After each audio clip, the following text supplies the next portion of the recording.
labyrinth of classrooms, textbooks, and endless exams, where our future is shaped. Yet, when we step foot on campus, we realize that we are not alone on this journey. University transcends academia, transforming into a vibrant community where individuals unite. To learn from one another, to grow and to forge unforgettable bonds. It's not always about having a precise plan. It's not always about figuring out. It's not always about reaching the finish line first. It's about discovering what we are truly passionate about. The true essence of college, however, lies beyond the confines of academic pursuits. What truly makes college so special is the life that's lived within its walls. It's about seeing things from different perspectives, exploring unique possibilities, taking on new challenges, finding joy in friendship, embracing individuality, expanding our knowledge and skills, and immersing ourselves in extraordinary experiences.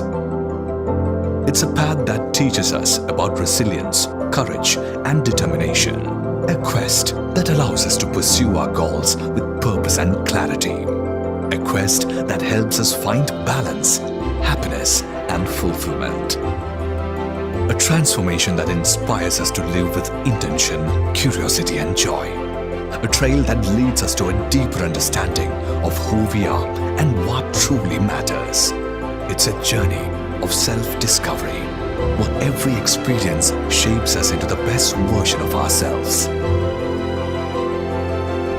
We attend college for the education, but what we live with is a treasure trove of experiences that shape us forever.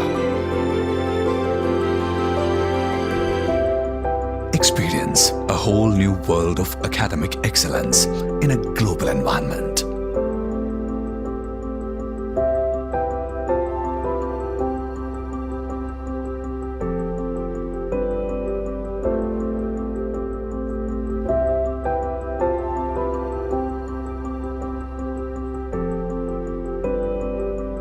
Dayanand Sagar University, inspiring future trailblazers today.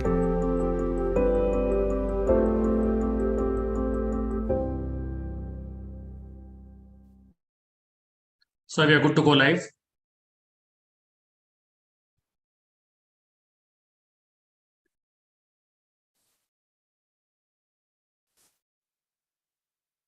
So we are good to go live.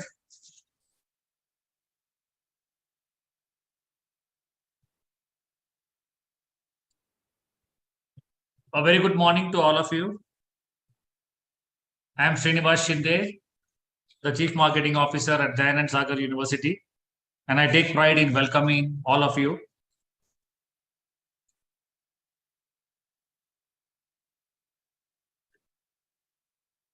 A special welcome to all our dignitaries who are here for this particular webinar that we are hosting under the School Development Initiative program organized by Dayanand Sagar University.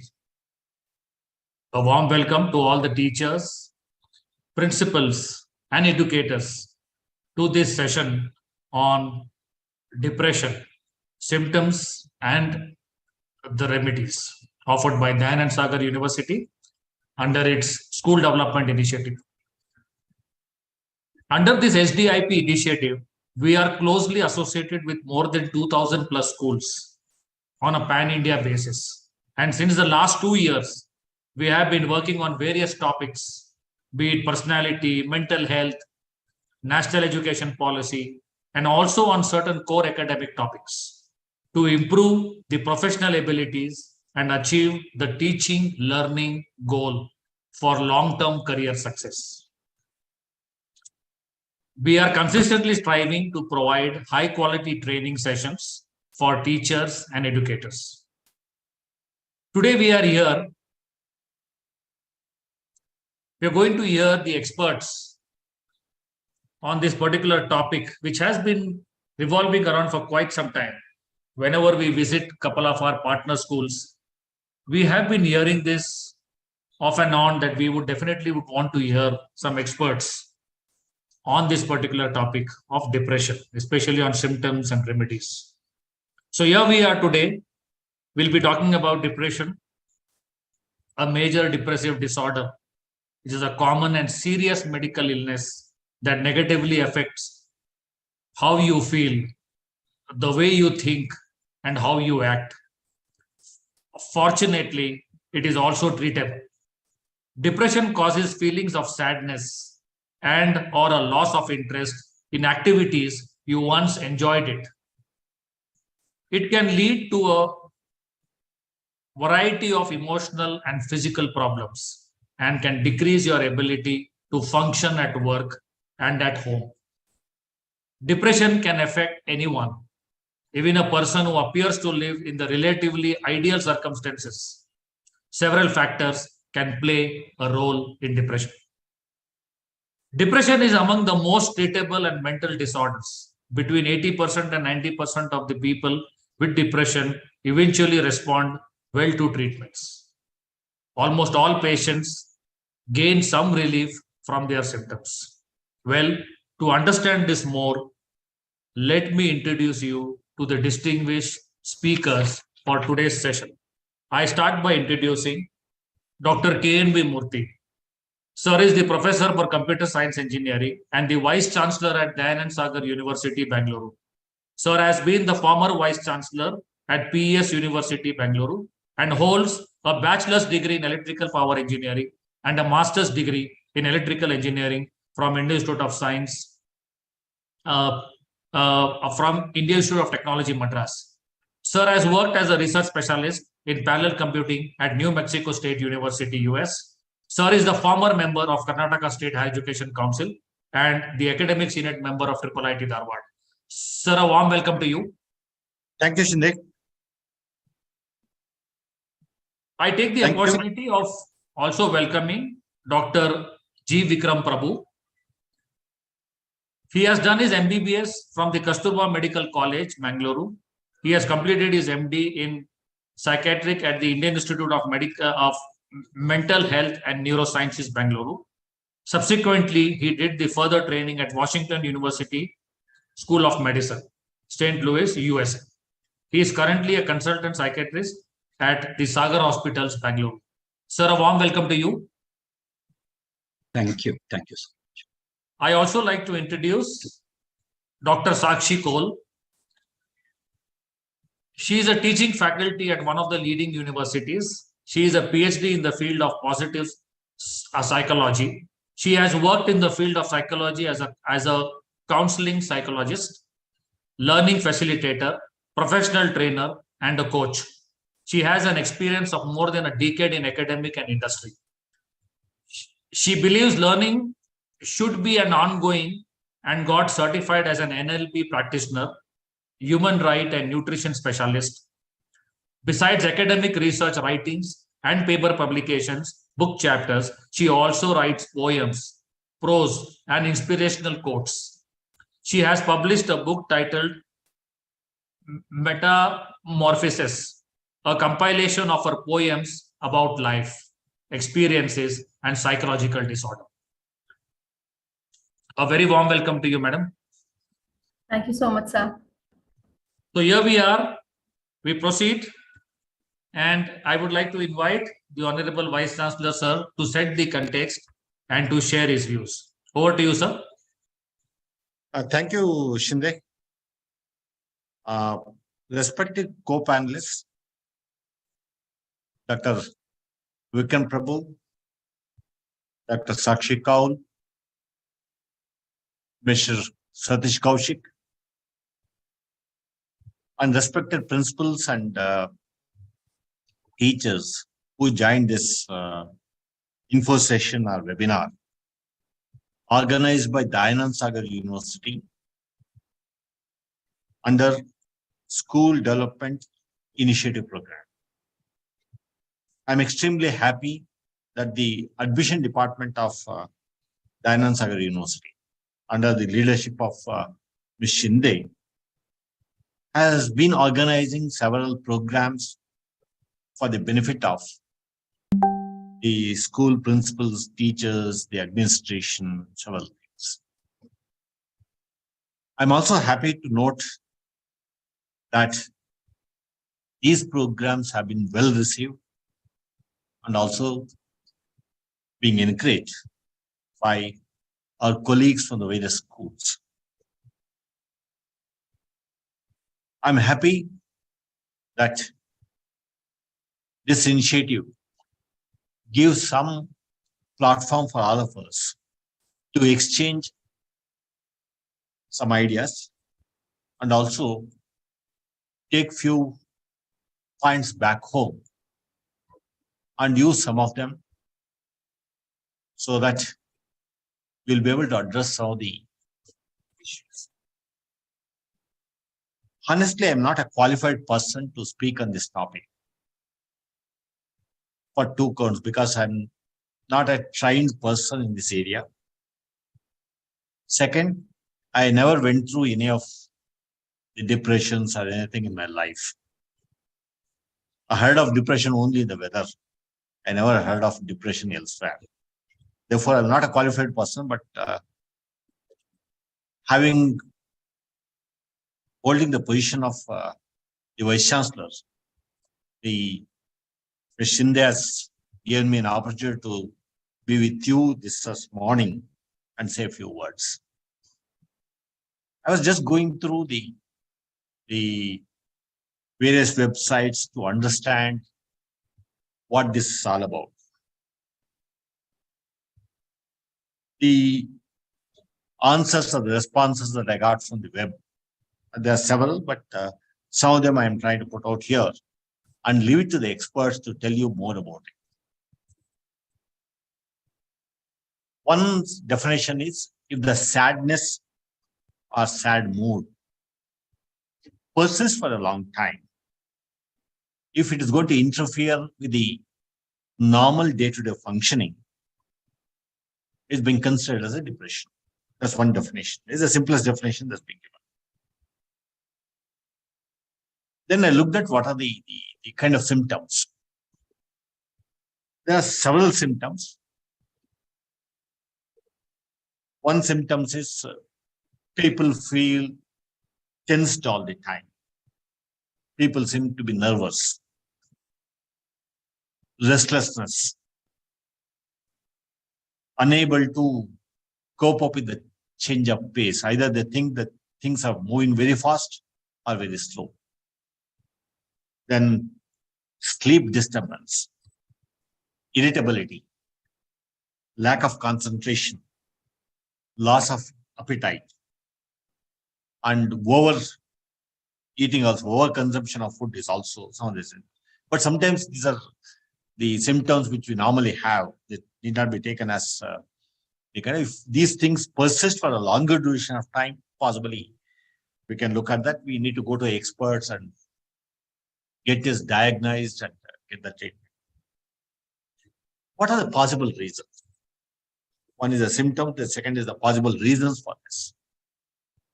When I looked at the possible reasons for this, one reason which has been specified is that stressful events. There are a lot of stress, a lot of pressure. Second, abuse, various kinds of abuses.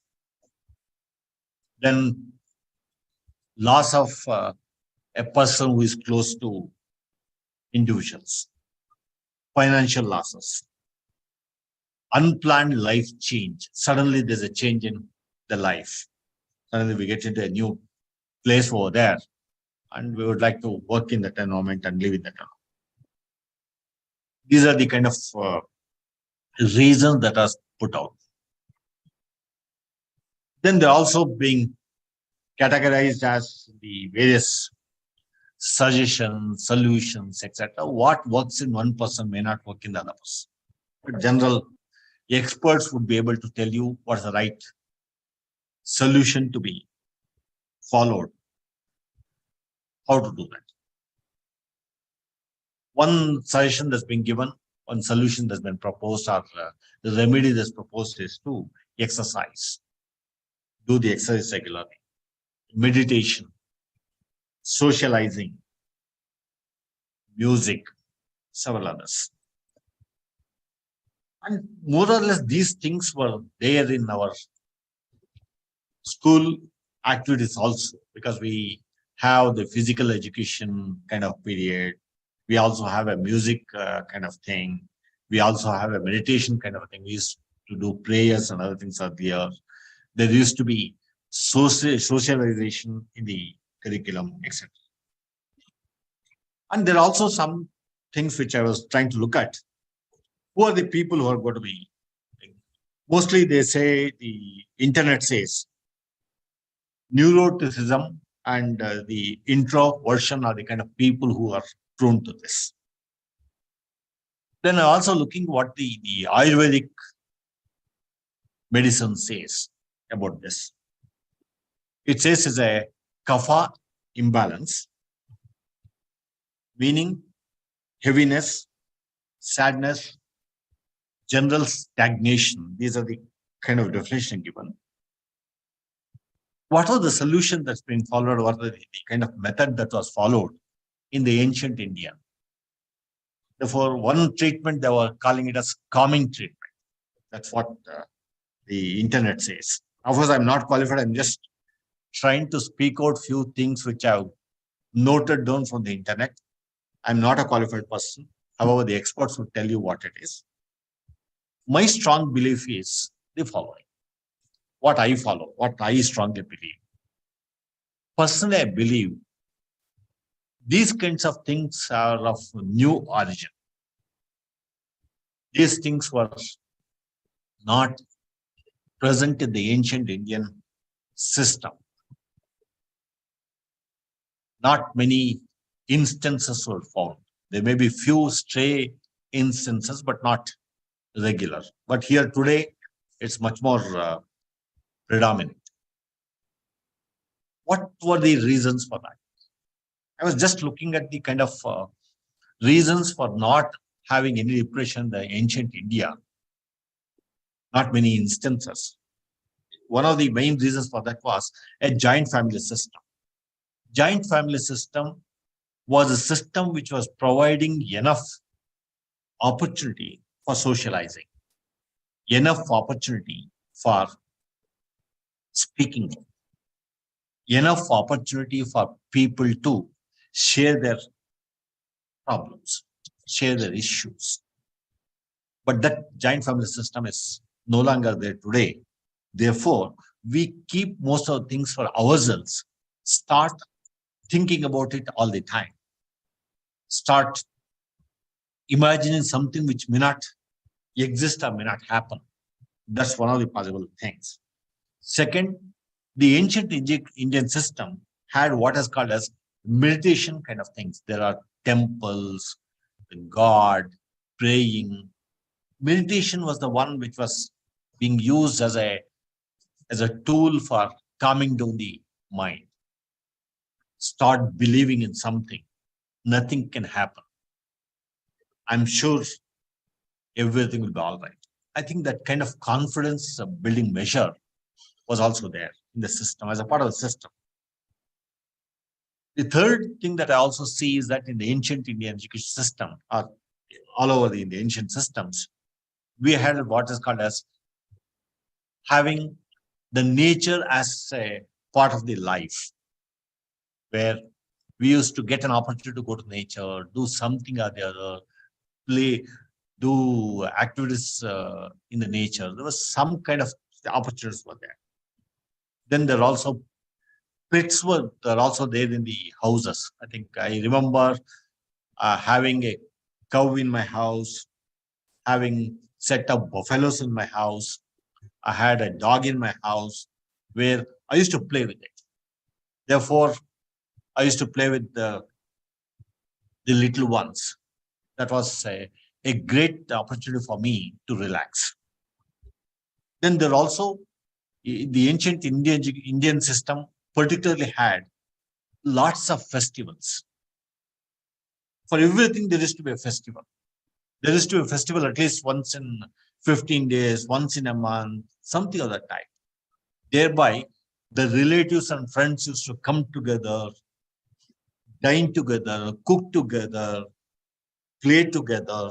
There are lots of things. Thereby, there was no opportunities for any instances of stress.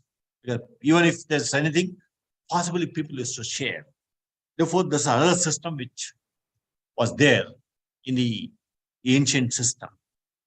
I think the depression, all these things are of new origin. That's what my understanding says.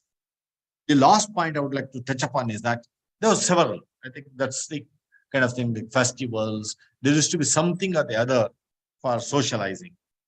Then what is the other thing that used to happen? The other thing that used to happen is there were enough methods and mechanisms for converting the pressure situations into pleasure and passion situations. There used to be this, there was no place for pressure in the ancient Indian system.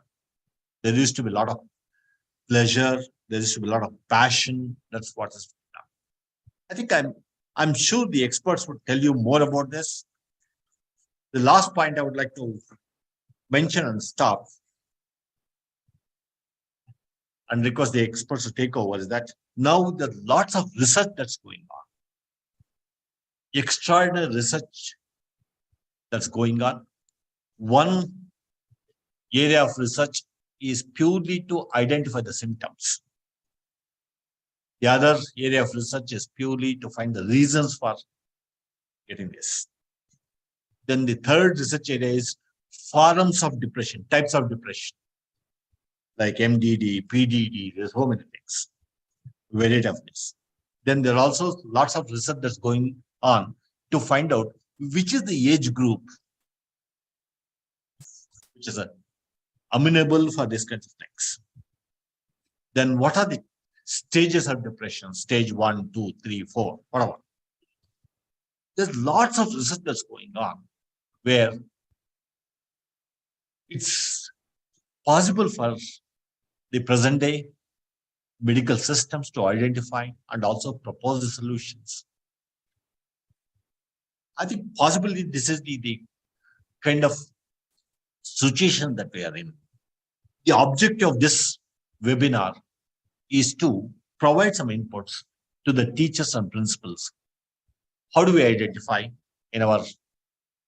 among our students and faculty if there's any kind of things? How do we help them out to come out of that?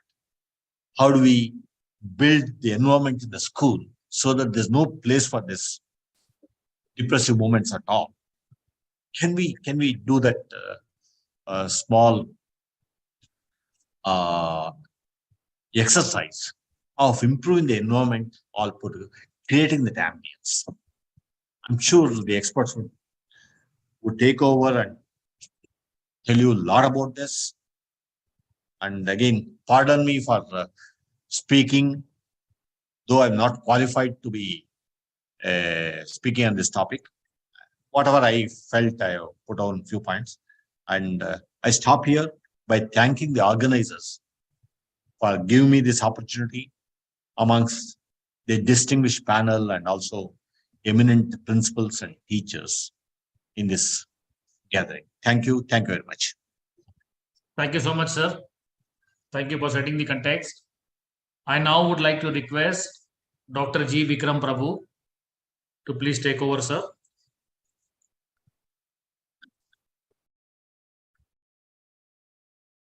Morning, doctor. Good morning. Namaste.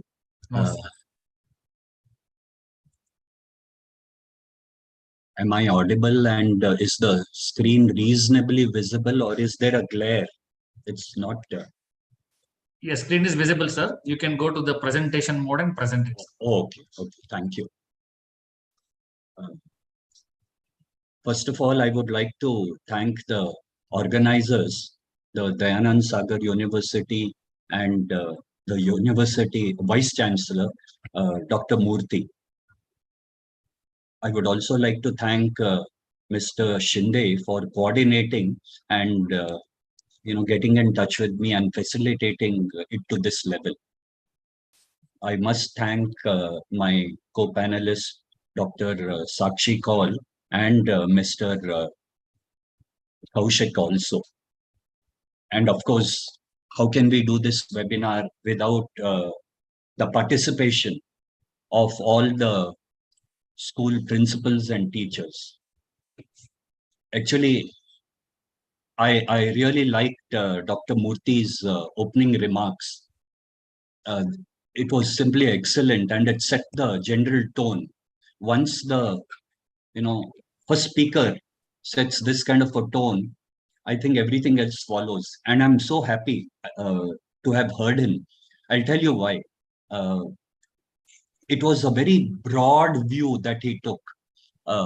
As doctors, psychiatrists, I sometimes think, we tend to only look at pathology. We only tend to see what is wrong. But there are so many things about people and about health which can be positive and nurturing. And that's something that we tend to ignore.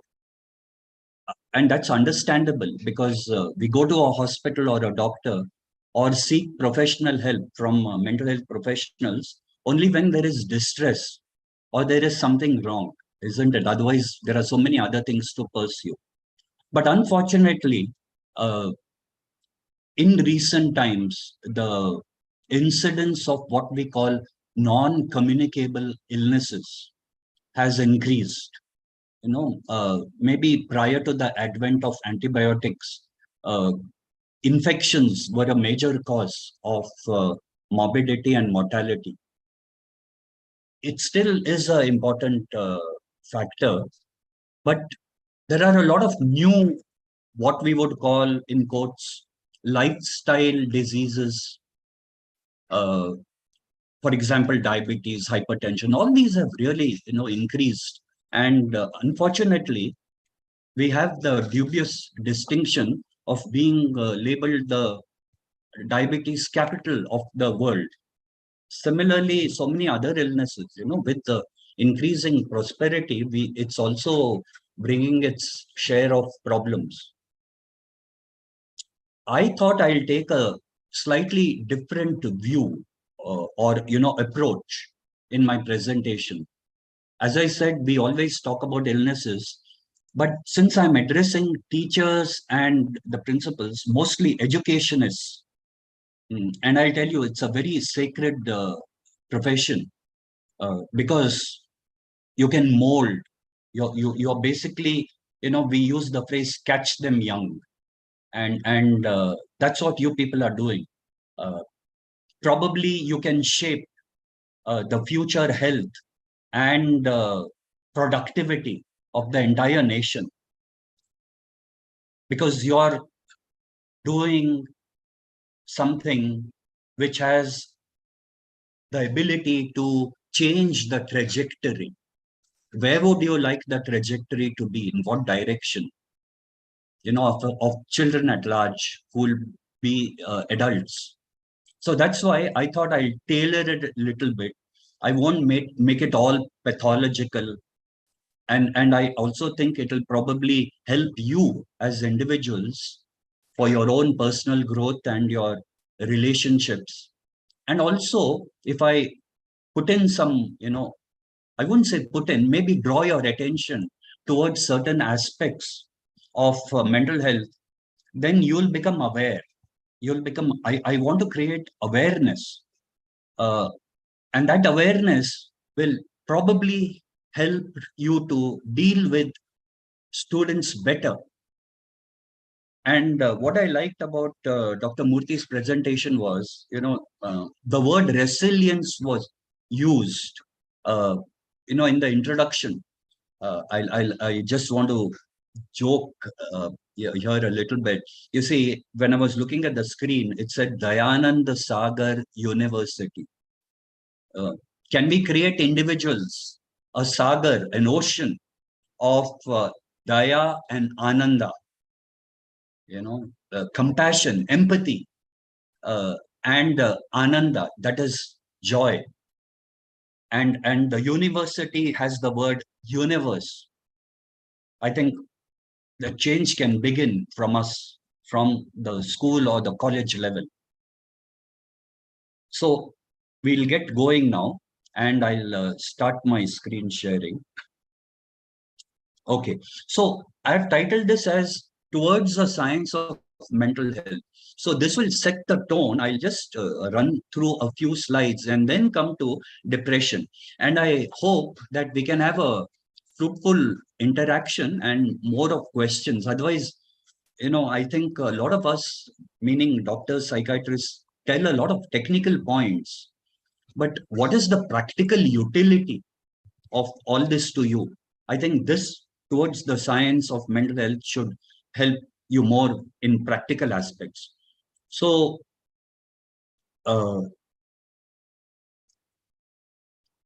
you see, mental health or the emotional state. Sorry, just one. I think. Are you seeing the screen fully on? Yes, sir. We are able to see it fully, sir. Fully. Okay. Yes. So we have pathos, meaning suffering or an emotion evoking sympathy. So the word pathology, for example, pathology means suffering, emotion. So it's an abnormal state. And then you have salus, meaning health, or the salutogenic approach, which views health as a positive state of human capabilities and functioning. So you have pathos, you have salus, and then you have hale, meaning whole.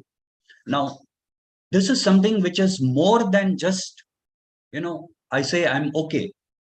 Okay meaning I don't have any pain, I don't have any fever.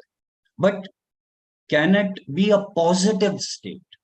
And that is what the World Health Organization has defined, health as being a positive state and not just the absence of disease or infirmity. You subject me to a health checkup, all my parameters are normal. You haven't detected anything, but am I in a positive frame of mind? That is important. Positive frame of mind, and physically also, it should be something which confers upon me endurance, stamina, productivity. So that should be the case to get into this state of hale. Now,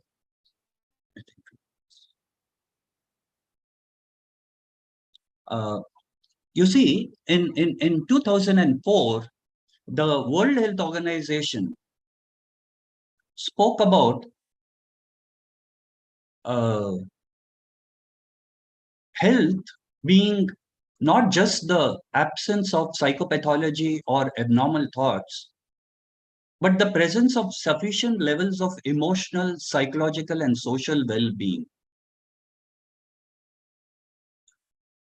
Now, mental health is thus a state of successful performance of mental functions, being productive activities, fulfilling relationships, and the ability to adapt and change with adversity. So this is important. I'm right now relaxed, sitting. But what happens is I'm faced with a challenge. And that challenge should be something that I should face and cope. I use the word challenge, you can use the word adversity. I should be able to face it, be productive, and also have fulfilling relationships. Now, for example, in the school setting, all the teachers will be there. You'll have a team, and you'll be interacting with students. You may find some students challenging in whatever way. Now, can the staff adapt and cope? Now, for example, as the exams near, there'll be more stress, and that stress will be transmitted from the parents to the students, and the students will transmit it to the teachers. Parents will also have high expectations. So it's going to be stressful for all of you. How do you cope and adapt? Now, if you do that successfully, then probably you're fostering mental health. And at the same time, you should be able to enable the students to cope with the challenges.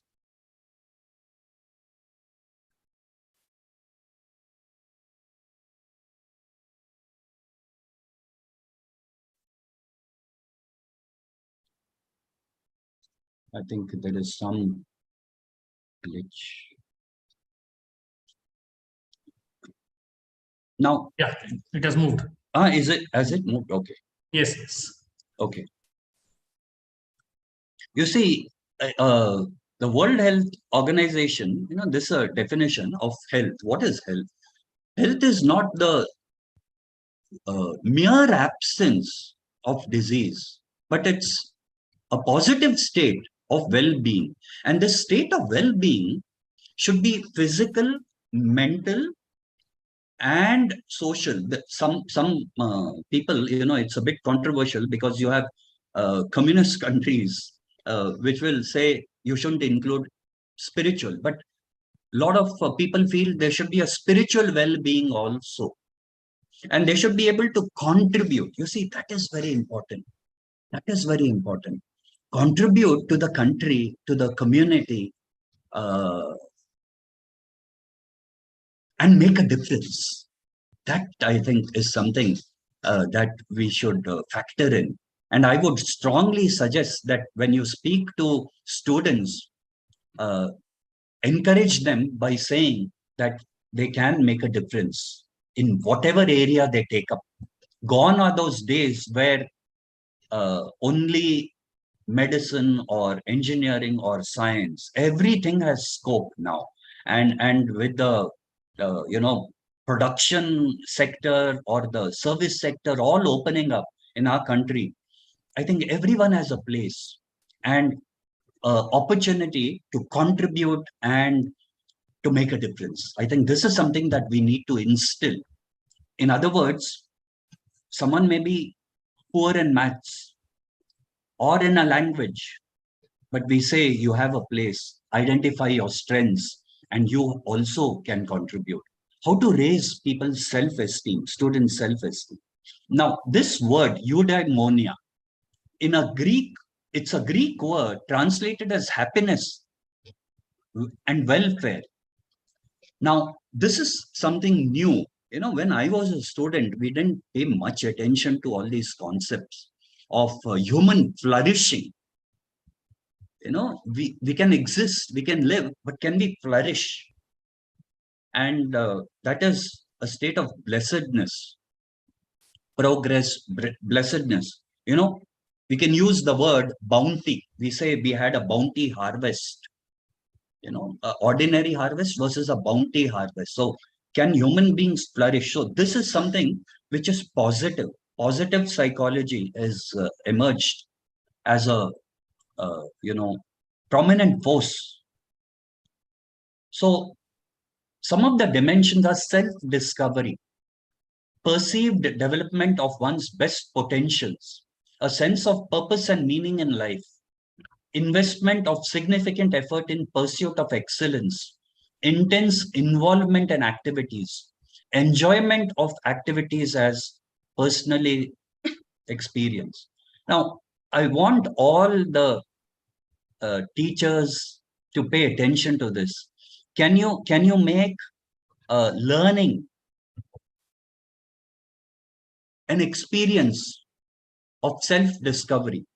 Dr. Murthy was dwelling so much upon our ancient Indian system of education, ancient Indian culture, and we have always believed in our country. If you look at history, people, even now, if people want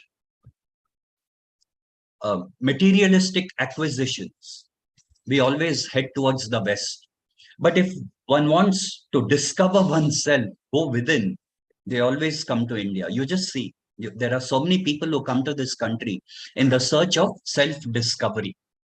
And that has been something that we have always contributed to. And I think it was Alexander Pope who said, "Man, know thyself." English teachers who are there on this audience will probably be able to endorse what I'm saying, and perceive the development of one's best potentials. So we should be able to identify each person's potential and unlock it. I'll give you one example. I remember in the early 70s and 80s, the former Soviet Union, they used to do muscle biopsy to see who can become a good athlete. They used to identify and then send them into training. So similarly, we can tap each person's strengths, a sense of purpose and meaning in life. This is extremely important. A sense of direction is conferred by this. What is it that they want to become, both academically and pursue their other interests? Intense involvement in all activities. Whatever you do it with, like they say, give it your 100%. Give it your full. Enjoyment of activities as personally experienced. I think this is very important. Learning and for the teachers, teaching should be an enjoyable experience. That's very important. So anyhow, just a word on, positive psychology. Has said people may be flourishers.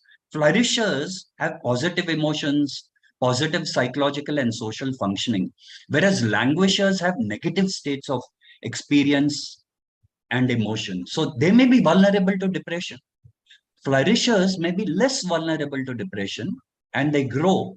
They grow in the materialistic sense. Also, the individual growth is there.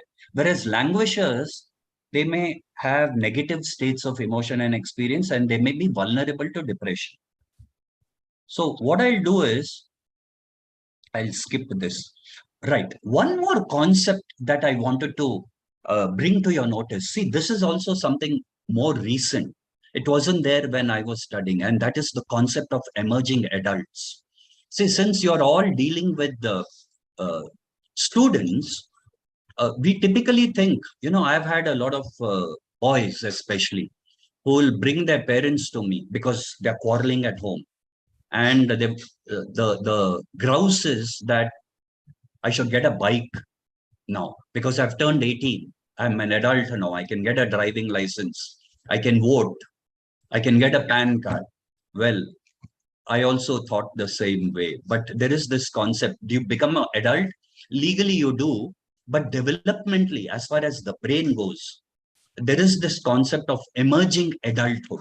So from maybe about 16 or 18 to about 28, 30, the brain is still developing. It's not that you're conferred with all normal adulthood traits or capacities. The brain is still developing, and therefore they are all emerging adults. This is something I would like you all to bear in mind, maybe from the age of 16, 18 to about 28, 30. So there's a lot of maturity, rewiring of the brain that goes on. So 18 to 29, it says from adolescence. So you have children, you have adolescents, and then you have emerging adults and full adults. Now, anyhow, this is all something.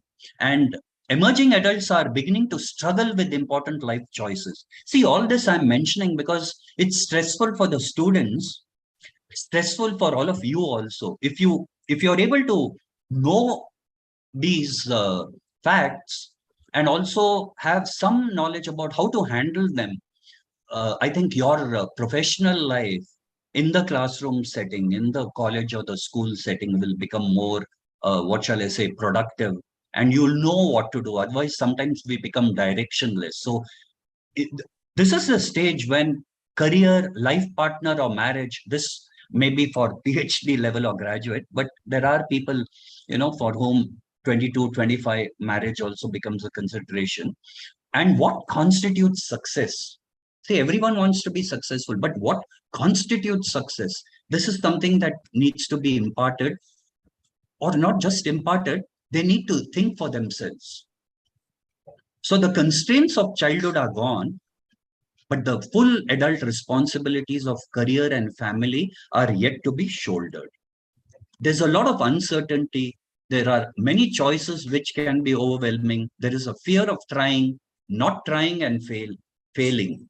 Emerging adults thus struggle to balance freedom of choice and opportunity with expectation of success and fear of failure. So this is something, now the 10th standard PUC results, I think the exam is over. PUC results will come out. 12th standard board exam results will come out. Some people may not clear the exam. Those are all very trying times for the students, for the families, and for the teachers. Yes. Now, coming to the main thing, that is stress and psychiatric disorders.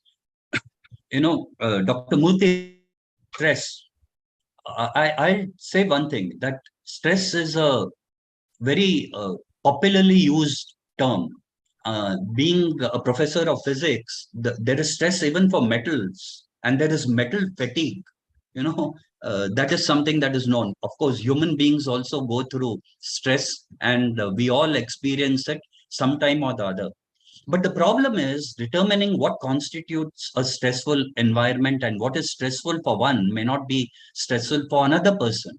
For example, someone may be, having a flair for mathematics. He just is a genius and can solve any mathematical problem.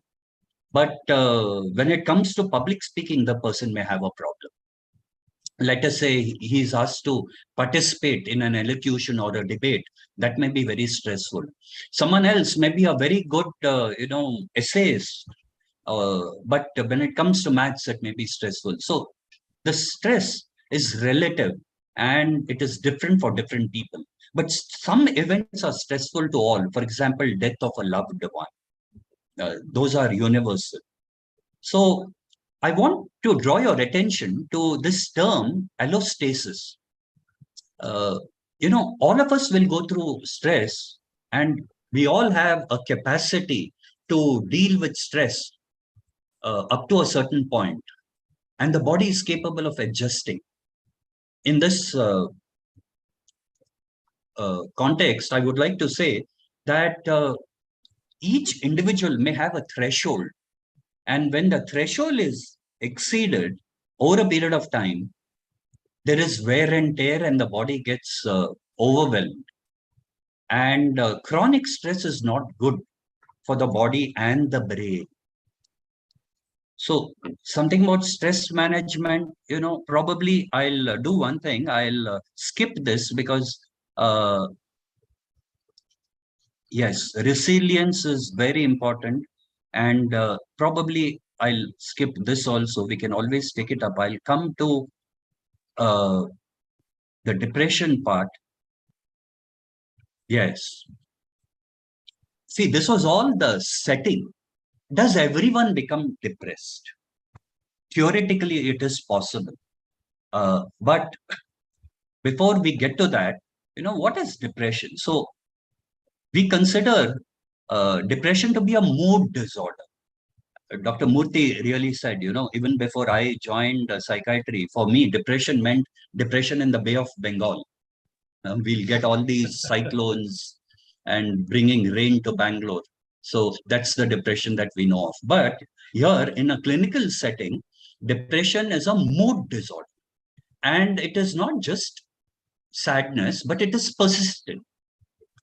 Maybe people will say for about 2 weeks, but sometimes people can have it for a shorter duration, and it may be very intense, pervasive.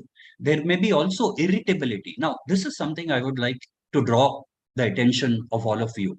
Irritability may be a manifestation of depression in the younger age group.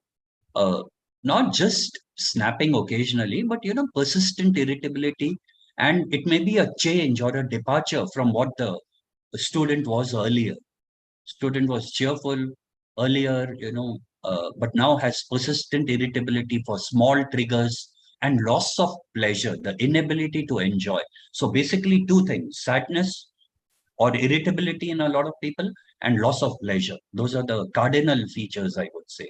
Now, how common is it? Why should we talk about something which is very rare? Is depression rare? Not at all. It is probably going to affect 15% of the population at some point in their lives. Imagine our population, we've become the most populous country in the world, 1.4 billion. or 140 crores. Imagine 15% of that, mind-boggling figures. And in the primary setting, this primary care setting is, in a hospital, in a medical setup, maybe 20%. So it's as common as something like high blood pressure, more common in women than in men, and it can occur at any age. Very important. It's something that can affect children. It can affect elderly people. It can affect people when we are in the most productive phase of our life. And the symptoms of depression are, as I said, sadness or irritability in mood, loss of pleasure, or inability to enjoy normally enjoyable activities. I'll give you an example. For example, a student always enjoyed football or enjoyed coming to class, doesn't want to go to school now. A 8th standard child doesn't want to come to school, does not want to watch TV, does not want to play games, but used to do earlier. Now, that is loss of pleasure or inability to enjoy normally enjoyable activities. A loss of enthusiasm, helplessness. That would mean that, the person thinks, I cannot be helped. Whatever you do, it's useless. Taking me at a doctor, it won't help. Talking to the school counselor, that also won't help. What can I do for you? No use. That is helplessness. The person cannot be helped. Hopelessness. Do I have a future? Can I get better? No. So basically, hope for the future is blunted or gone. Worthlessness. Uh, in a school setting, maybe they will say that I'm not as good as my peers. And this is a new thought. Earlier, those sort of thoughts were not expressed. I'm not as good as my, benchmate. And that's genuine. Let's say the genuine in the sense the expression is genuine. But in reality, the child is quite competitive and good in studies. Social withdrawal, not talking to others, not mingling, preferring to be by oneself. Guilt that I'm inconveniencing others, So guilt is also a prominent feature. This applies both to adults and to students or youngsters, elderly people. Of course, everyone may not have all features. Loss of energy or fatigue. So earlier the person had a lot of energy, and now the energy level is low. People wake up feeling fatigued, disturbed sleep. So sleep can be very often decreased, but there can be an increased level of sleep also. People sleeping for 10, 12 hours. Loss of appetite or sometimes increased appetite. Thoughts of death or, feeling that it's of no use living, suicidal thoughts. These are there. And I think that is something which is a red flag. Somatic complaints, people having headaches, body pains, pain in the back, pain in the limbs, absenteeism from work in adults, absenteeism from school. Someone is not coming to school and is taken to the pediatrician, and all sorts of checkups yield nothing, but the child doesn't feel good or normal or complains of something or the other, ill health, so doesn't come to school. So it's a very profoundly distressing experience to the individual, and it damages self-esteem, physical well-being, relationships, and careers. For students, it is career would be the education. Almost 15% have suicidal ideas, and many make attempts to harm themselves. So that's another myth that I want to dispel. Someone having these thoughts is attention seeking. Please don't entertain such ideas and take it seriously, and look at it as a expression of wanting help, and try to speak to the person and listen to the person and get the person professional help, please. So if depression is not treated, you don't intervene, it can last 6 to 9 months. Very often it can last longer. It can last, if it lasts for 2 years or more, it's called chronic depression. And there are people who have chronic depression, and sometimes you talk to some individuals, you'll find that it has lasted for years together, and people always, label them as being silent or, not very productive. And if you talk to the person, you get features of depression, which are highly treatable. Treatment shortens the duration and improves the quality of life, obviously. So it is often episodic. It is known that 60% of the people who have depression have one episode. The remaining 40% may have recurrent depressive episodes. So unfortunately, there are many medical illnesses which can be recurring. For example, epilepsy, asthma. There are a lot of individuals who can have wheezing recurrently every time there is winter or some trigger, exposure to pollen, they can have wheezing. So recurrent headaches, migraine headaches can be recurrent. So depression also can be recurrent. But the most important thing to bear in mind is it's treatable. As the course progresses, people can have longer episodes, and over a period of 20 years, maybe people can have 5 to 6 episodes. So the cause of depression is very complex. To tell you in one sentence, the cause is not fully understood. But there are many things which are probably, indicators that the brain chemistry may be disordered. So probably depression in a lot of people is a brain disorder. In other words, it's a physical disorder. Brain circuits are dysfunctional. For example, this part of the brain, this is called the frontal area of the brain inside. The left frontal is definitely not functioning properly, and there are treatments which stimulate this area and it alleviates depression. And genes may contribute by making a person vulnerable. Sometimes you can see depression running in families. So there are genes, but we haven't been able to identify a single gene, probably multiple genes. Social environment may play a role, stress definitely plays a role. So there's an interaction between stress and the vulnerability. So stress may trigger, but the important thing is it's highly treatable and, highly treatable with medicines, and there are talk therapies, counseling, cognitive behavior therapy, and interpersonal therapy. All these certainly help. So I think this is something that needs to be evaluated. What forms of therapy are options for each given individual, be it a student, a youngster, or an adult. I think I'll stop at this, and we can interact more during the question answer session. Thank you very much for your patient listening. Sure. That was a detailed thought process shared by you, Dr. Vikram Prabhu.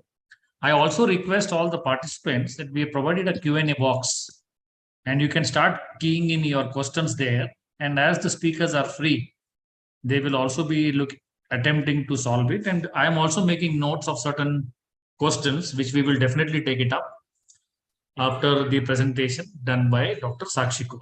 I would now like to invite Dr. Sakshi Kaul. Madam, are you there? Yeah, yes, I'm there. Thank you so much. Thank you so much, Shinde sir. So first of all, I would like to congratulate the Anand Sagar University for this wonderful session that they have done. Many congratulations to VC sir, Murthy sir. Thank you for having me on the panel.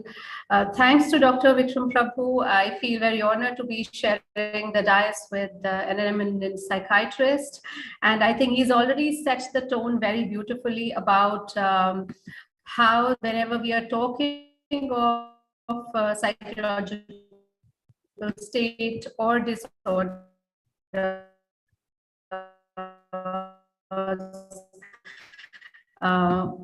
what is the like to display for you all? Just let me know if you can see my screen. So is the screen visible to everyone? Screen is visible. Screen is visible. Great. Thank you so much. So I will not repeat myself on the ideas of depression of what Dr. Prabhu has already talked about.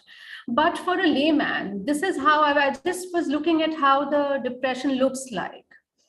when you are withdrawn, when you're not interacting, when you're not wanting to talk, you're on your own, disengaging with the environment and people around you, even while you are with people, but you're still not engaging with them.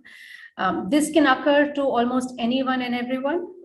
If you look at the image over here, there's a child, young girl, there's an adolescent, there's a mother, we call it as postpartum depression, there's a young student, there's a gentleman over here. So when we look at depression, nobody can actually be left behind or not become a part of experiencing this. So this is something that I wanted to share, because we quite often feel that is it possible that all age group gets depression, even children get depression? Well, to answer that question, yes, children tend to get depression. And Dr. Prabhu very beautifully had put a perspective of how stress and environment plays a very significant role, how sometimes hereditary plays a significant role in somebody acquiring depression. It can start from a small trigger, and if remains unattended to, it raises to something called depression. And later on, if it continues for more than a duration, we refer it to as clinical depression. Moving ahead, we all understand depression from the point of view when we say it is sadness. Well, yes, it is that sadness that we are experiencing, and which honestly we all do. None gets left out from not experiencing sadness. At some point of time in our lives, maybe due to a personal loss, could be some kind of an event that happened to us, and we experience this sadness on daily basis or at random events or situations. But trying to understand depression, it's not just mere sadness. There's something that people are experiencing which is even more. There's sadness, there's a feeling of nothing, a nothingness, people will say. It could be anxiety, which has been pushing along with depression. It could be a sense of hopelessness, where Sir already said that, we feel hopeless and we feel nothing or nobody can help us. What happens is we run in a feeling of guilt, and we isolate ourselves. And this only builds the depression further. And hence what we look at depression as saying, oh, we are feeling sad. It's not just that. It's more and beyond, when people are also aiding their depression with other facts like self-loathing, hopelessness, and isolation that they create for themselves. And they feel that people around them are not able to understand them, or they're not able to take care of them, or they're not able to, relate to them. And the idea of engaging in pleasurable activities, which seemed very interesting till yesterday, today seems as useless or even not required. So I gave a very beautiful example of how somebody would maybe engage in playing football, or a student would be doing some kind of an activity of, let's say, being in a dramatics activity, but suddenly due to the onset of depression, he or she chooses to just cut off from any or every kind of activity and engagement. So here we need to remind ourselves that sadness could be a very minor onset, but if somebody is there in the situation for a longer duration of time, is persistently experience this sadness, we should reach out and we should help. I would also try bring in the idea that, which already Sir has been talking about, but the fact that how, as let's say a faculty member or a family member, or as a part of the society, we can reach out and help. Because social support is something which is a very significant fact while we are talking about something like depression. People need to reach out in terms of let others know that they're not feeling well, so that they can be helped. At the same time, if somebody is reaching out to us, we should not negate it by saying, oh, it will pass, because that is something where people feel that they're being further neglected, or not being answered in the right manner. Moving ahead, I chose to look into the idea of depression from something called an American Psychological Association perspective. Dr. Prabhu has already shared the definition, which is core to how physiologically one is experiencing. So this is when somebody is not able to concentrate, somebody is not able to feel happy about a simple activity that he or she is engaging in. They have a recurrent negative thought or self-doubt, sometimes suicide ideation, or maybe even an act of trying to commit suicide could be followed in the idea when one feels depressed. The best part is it is treatable, like Sir said, both from a psychiatric perspective and as well as from a psychological perspective. Now, I would like to bring to your notice a little fact over here. While we are experiencing depression, just to categorize in the simplest term, there are some physical symptoms that we all experience. There's some behavioral facts that will help you examine that, okay, this person is probably depressed. There are some thoughts and there are some feelings. So looking at the physical symptoms, if somebody seems to be having a very poor appetite or eating way too much, so you're eating but losing weight, this is something like of a combination we will look at as a physical symptom. If you have a constant muscular pain, if you feel tired, if you feel sick and run down most of the time, and if you have difficulty in sleeping or you're sleeping more, like Sir already mentioned, could be a few physical symptoms. But this is one thing for sure that we need to do is eliminate all other facts and reasons. If you're exhausted and you're sleeping, then it doesn't qualify to be one of the physical symptoms. Moving to the idea of thoughts, cognition plays a very significant role while we are experiencing depression. So, things like feeling worthlessness, feeling that there's nothing up there in the future, feeling that probably everything that's happening bad is because you are yourself very bad or incapable is what people tend to think. And thereby, these negative thoughts only, I'll say, trigger the condition of depression and make it even more difficult for people to be able to manage themselves.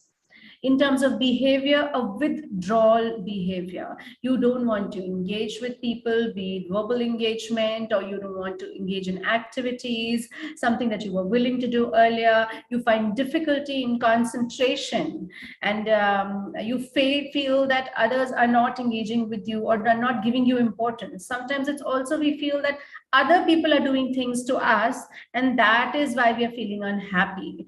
Whereas it's more of the self, cognitive thought processes going wrong. The feeling of being unhappy, irritability, frustration, lack of confidence, overwhelmed.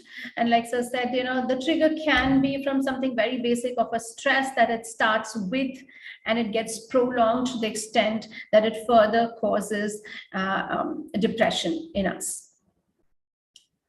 Furthermore, some symptoms that I wanted to elaborate, and I think we need to understand. It says helplessness. So what happens is sometimes in situations or events that are happening in our lives, we feel that we do not hold the power to make any difference. So over here, actually, I would like to share a very beautiful concept, which is called as 80-20, which means 80% of the times, actually, we hold the power to be able to control what's going on around us. And it's only 20% of the times we are not able to control those events. Right. Let me give you an example. Let us suppose I started today for my workplace and I ended up meeting a very bad traffic. So that's not everyday scenario. I'm sure that's something which we experience 20% of the times, and hence we feel a little helpless about it. So if we realize that there is an ability that we have of control over our environment 80% of the time, so I think the feeling of helplessness will reduce and make us feel more controlled and happier about our lives. The fact that one thinks of extreme thoughts of loss, of or probably self-harm, or even sometimes looking into moving into complete isolation and death ideation is something which is very significantly associated with depression. And this is something we must, as a support system, as faculty members or family members, look into and try and benefit. When somebody says, you know, a small thing like, maybe I want you to sit with me for 5 minutes, that could really mean that life for that one person. And at times we miss out on such small signals. So this is something that I would like everyone to literally ponder on, that engaging with people, please don't miss out on that. We've talked about guilt a little bit. Here I want to highlight that, you know, guilt is something that is partially created by self. Let's suppose if we are not able to achieve something, a constant comparison of ourselves that we make with others could be cause of that. But unfortunately, sometimes external environment gives us that. When we get compared by colleagues, by our co-mates, and the comparison is being done by some significant other in our family, let's say a teacher or a parent itself, that causes that guilt or the feeling that I'm not capable enough. It may seem a very small thing, but now over the period, the way the cognitive process is working, comparison in terms of negation is absolutely not a good idea. There was a time where we would do this and we would feel it's okay, you know, we're trying to motivate. But nowadays it's taken in a very different tone. In fact, over here, I liked how Professor Murthy talked about how in the older days in the ancient system and the style, we were looking at in a very different way the way the knowledge was getting transmitted. There, if you look at and if you remind yourselves, you know, we were looking at enhancing individuals' ability, your own awareness. So this is very important to work on yourself. Thereby, you reduce the idea of guilt and you understand what is important and what is not. Because in nowadays, in our times, we are constantly getting fed by social media, by so many instances, things like the movies or advertisements, all those negative connotation of things like beauty or self or even success. And reason, this becomes a trigger reason for we feeling guilt that, oh, by the age of so-and-so, I haven't been able to do certain things. You know, so don't set the parameters what others are trying to showcase you. Rather, have your own parameters set and then you try and achieve them. So the sense of guilt would get reduced. Isolation. Now, sometimes we choose to remain on our own. That's called solitude, where I choose to be on my own, have my space, my time, and a me time, which is absolute essential for your own mental health. At the same time, please remember, don't isolate yourself from people around you, from peers around you. At times, this happens because we either get bullied. This happens because we feel we are different. This happens because we feel that others are not understanding us. But I will say, idea should be to reach out, to be able to convey, to be able to understand and have people whom you can relate to and be with, thereby not getting into this mode of isolation and alienation. Otherwise, you will be leading onto the road of sadness or depression. I think I'll move ahead now. This is something which I found very interesting, and I wanted to share that how depression actually impacts us in various ways.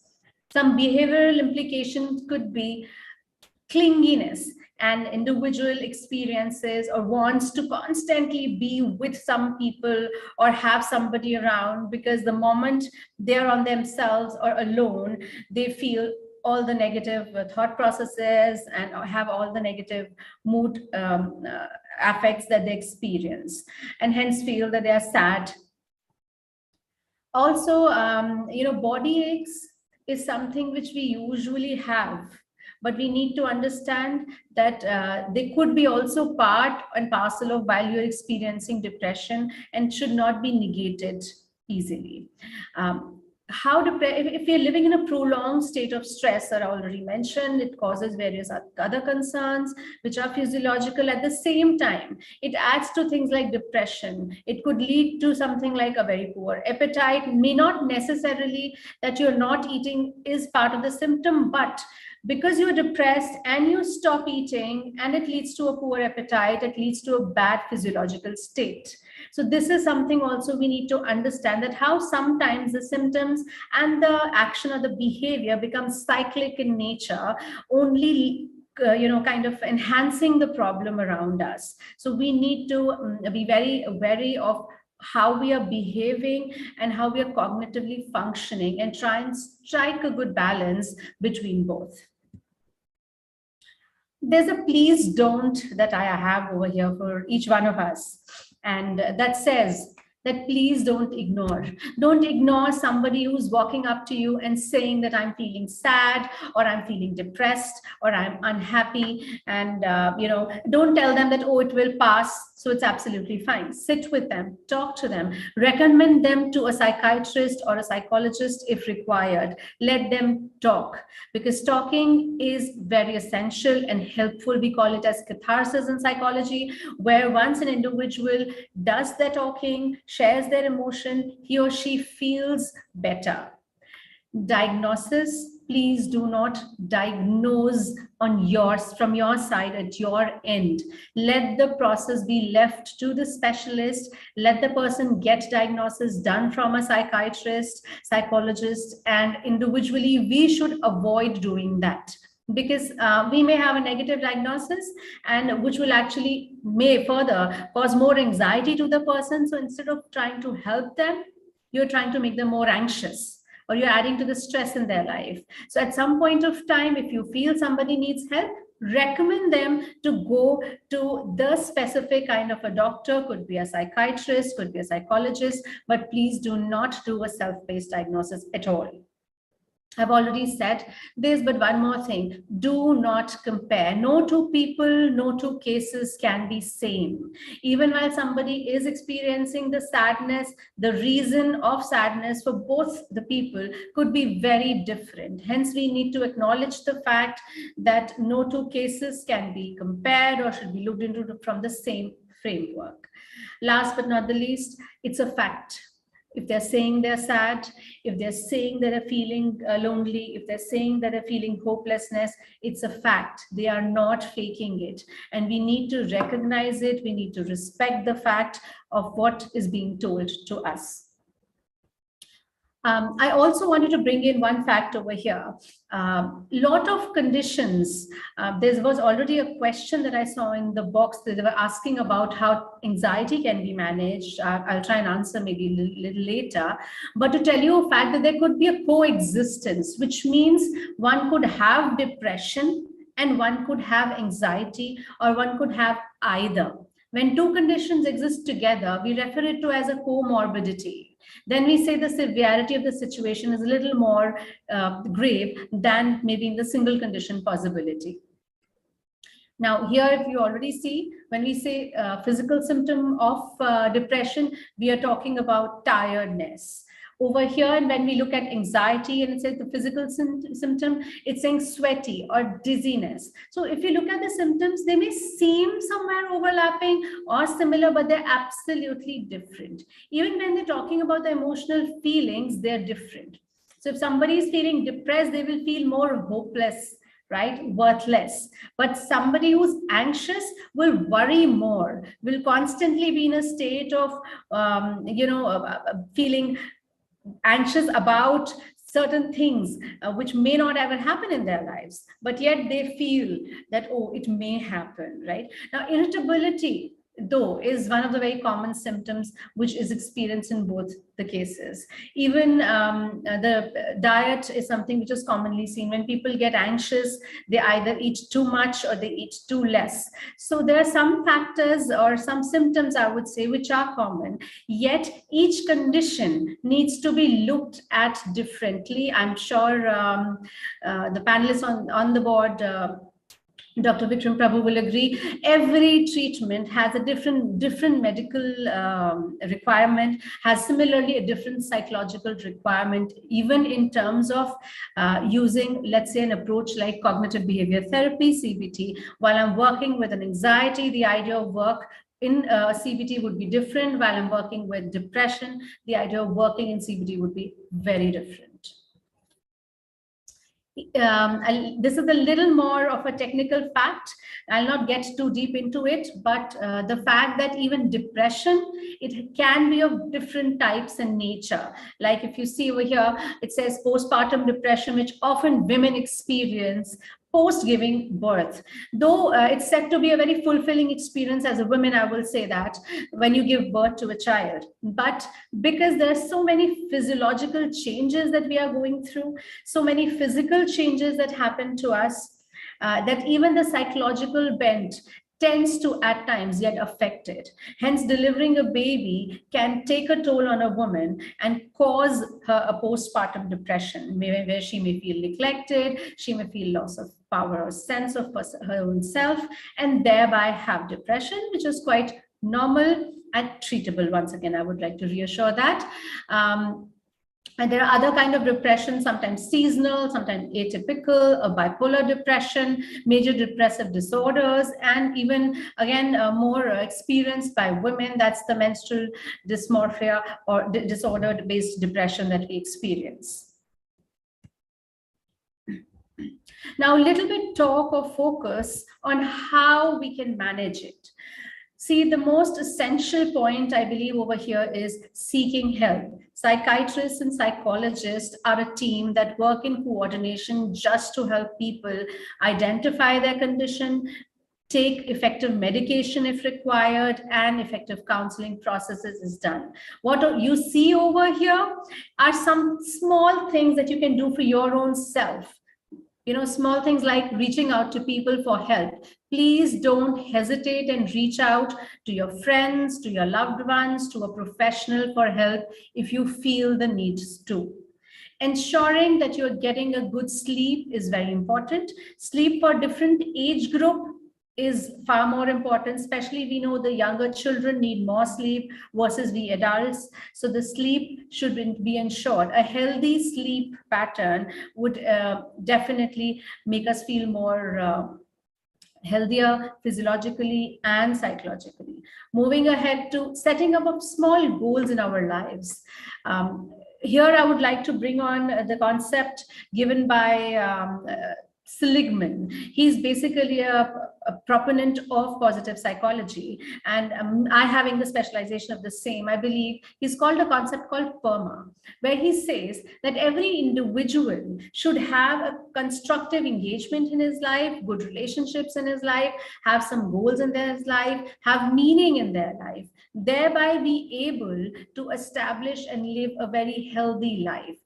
Today, we are not just talking about depression, we put it in a bigger bracket, which is called mental health. So having a positive mental health essentially requires for us to be able to engage in activities which could be creative in means for us, could be something like an art or a music, which have been found as per research very beneficial for us. At the same time, engaging ourselves into healthy practices of self-comfort or a me time, which could mean reading to yourselves, which could mean engaging and involving and being with your friends, which could mean watching a simple movie, right? So that you relax yourself both physically and psychologically. Some more facts. It says actually around 9% of people experience a depressive episode. We have to acknowledge this fact. We all will have an experience of loss sometimes, and this may cause that depressive episode. But what essential is that if you're able to bounce back or behave resiliently, you will not fall into the category of being diagnosed with a depression as a disorder. So I really hope and pray that we may just brush through the experience of depression and not fall into the bracket of being getting depressed. But if we do, then what is that can be done? So somewhere around 3% of people do experience something called a major depression. Women, 70% are likely to be affected by depression. I've already shared two main reasons that women experience and may cause us to move towards depression more. But besides that, a healthy diet is very important. I think at any point of time, if you're going to a doctor for a physical checkup these days, the focus is on lifestyle changes, so which starts with things like a good diet, a good exercise routine, and doing something that helps you calm down your nerves. So something like a meditation or listening to music, or doing some hobby-based activity that will engage and increase your positive hormones in the body, help you to be able to function well. Here, another fact that I want to tell you is support system. Now, I think the question is, why this session for you all or all of us? Because it's very important for, as an educator, for us to understand that this condition or scenario exists, and hence recommend and be a positive support system for the young adults. So I said, the catch them young, that's very important, right? At the same time, here I will say we have to remind ourselves these young minds are the future we have. If we are not going to be a good positive support system for them, then obviously we are ruining our entire human race. So make sure that you're being a positive support system, have a constant engagement, which is positive, which is very, very essential. Do not shy away from visiting a psychiatrist or a counselor. There's a common found taboo still existing somewhere, that why should I go for counseling, or should I really be going to a psychiatrist because I'll be categorized into some kind of a condition. But please, let's understand, when we're talking about health, it's physical as well as psychological health, and we cannot negate the idea of being psychologically well. I would like to end up this presentation here with a small poem that I wrote, a few lines that I wrote. And I felt this could be a part of something that a depressed heart could be calling out. And it goes like, my heart renders in pain. I feel insane. Help, I yell in silence. Claim to exist, yet I'm unheard. There is a void. I hear strange noises. Don't let me drain. Believe me, I am in pain. So that every heart there who's depressed, or I believe everyone who's probably going through some kind of a psychological concern, would be feeling this way. So let's please reach out and be more compassionate towards them, be more supportive towards them. Let's acknowledge that mental health is very essential, and let's be each other's support system. So thank you so much. Thank you so much, Dr. Sakshi. We now have a set of questions that are being made available. So from the participants, I have made a note of all these questions. Dr. Vikram Prabhu, are you also there on the call? Yes. Yes. So here it goes. I'll put forward the questions one by one. And in fact, some of the participants have been very specific to whom to ask these questions to. So here we go. This question is for Dr. Vikram Prabhu. Sir, the question goes here. Is depression a mental disorder? Yes. In medicine, we use two terms. One is a disorder and a disease. Now, the World Health Organization and a lot of other professional bodies have classified depression as we understand it, from what we have discussed, as a disorder, and that is because right now we don't have 100% pathology which can be exhibited or demonstrated. So that's why it's called a disorder. And I think it is universally accepted because it is also there across cultures, across countries, and it's a constellation or a syndrome of signs and symptoms. So it's considered to be a mental disorder. Right, sir. Dr. Sakshi, this is a question for you. Is there any difference between depression and sadness? Definitely, there is a difference between depression and sadness. I think we've been discussing this since morning, sir, that while we look at sadness, we all experience that. It's for a smaller duration. I could be sad while I've lost something. I could be sad because seemingly something didn't go well in the day. But while we talk of depression, it's a persistent feeling that I'm experiencing over a period of time. Medically, we say for 2 weeks minimum, and it's more graver in terms of the experience, both physiologically and cognitively. And that is when we qualify that it is a state of depression. And like I said, we call it as even chronic depression if it's been persistent for even years. Got it. Got it. Thank you so much.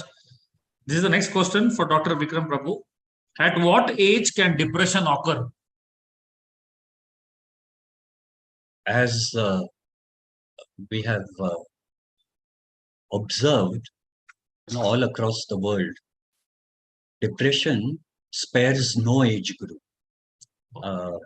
And mood disorders in children has been a bit controversial, but it is accepted that children also do get depressed. Children as young as maybe, they have described the depression during infancy also.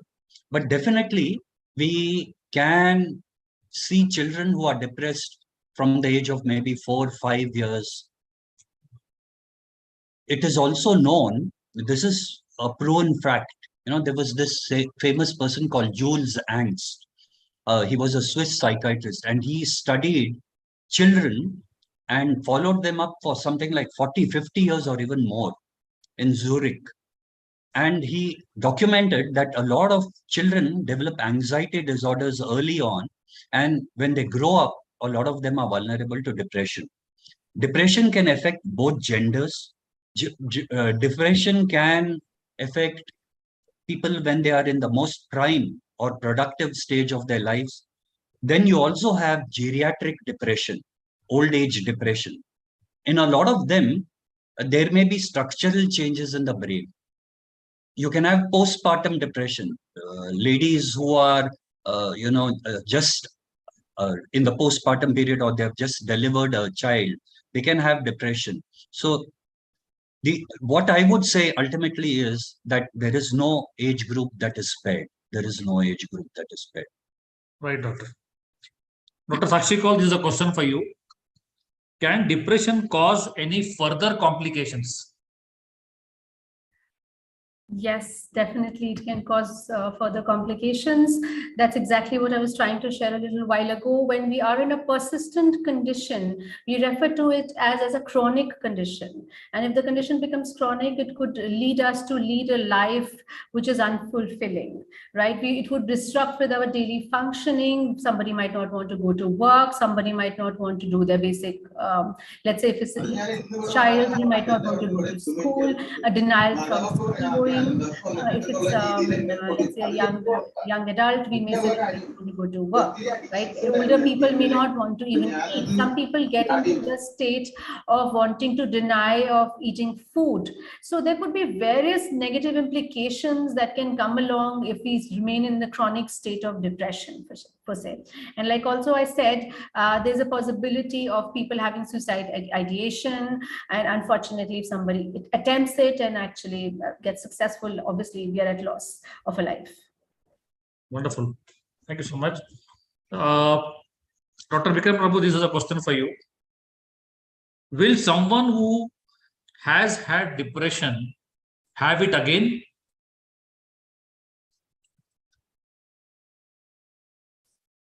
Sir, you're on mute.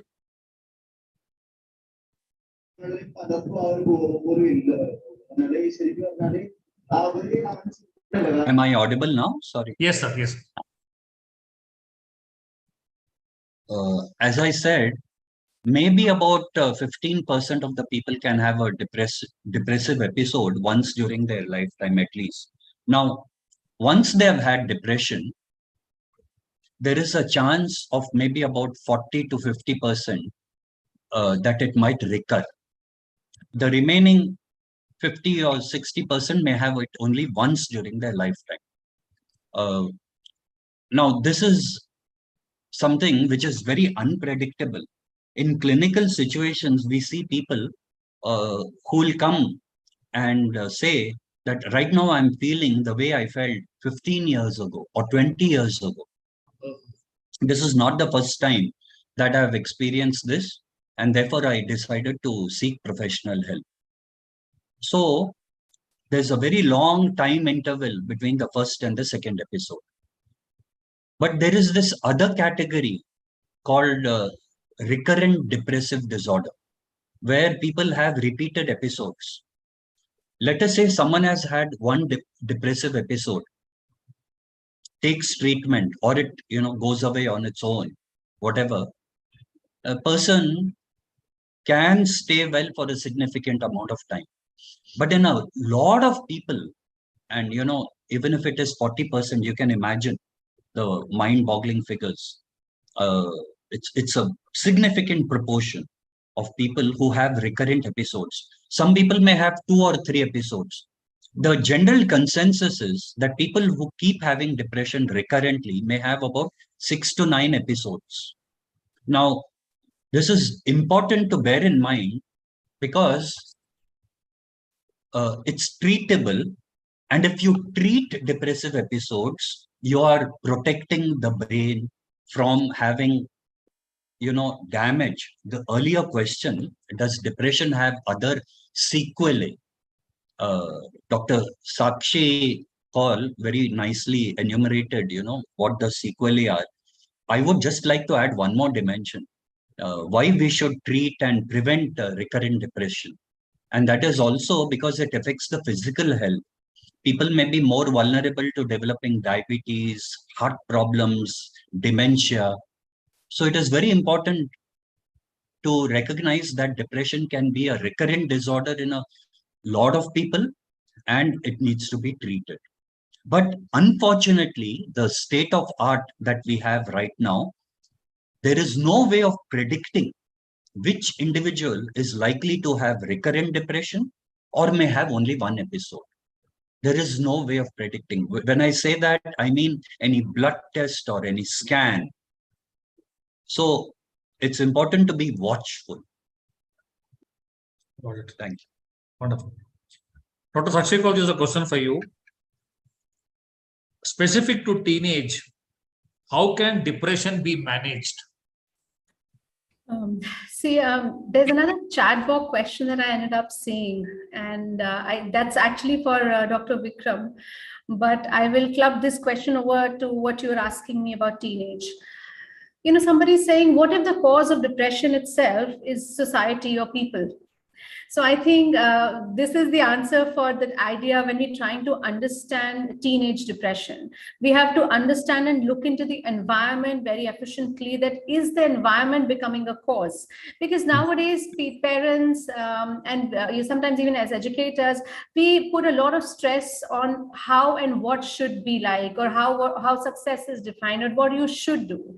So because of those pressures at times and comparisons, students tend to get into depression, or young children get into state of depression because they feel a lot of rejection or non-acceptance from their families, their peers, or their loved ones, and thereby they experience anxiety, stress, depression, and so many things. So I would say how we manage, it's essentially that the environment, the parents, the adults, we'll really not have to be called as adults, but we'll have to behave and be more mature in terms of acceptance, show support, and be able to encourage them of their own capabilities rather than having a constructive, destructive comparison, have a constructive idea of development of self.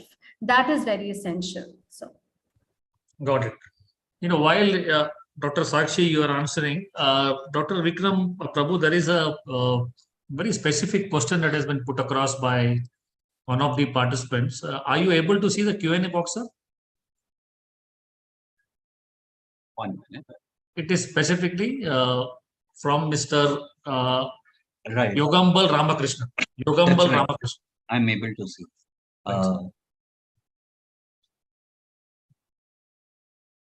You see, anyone,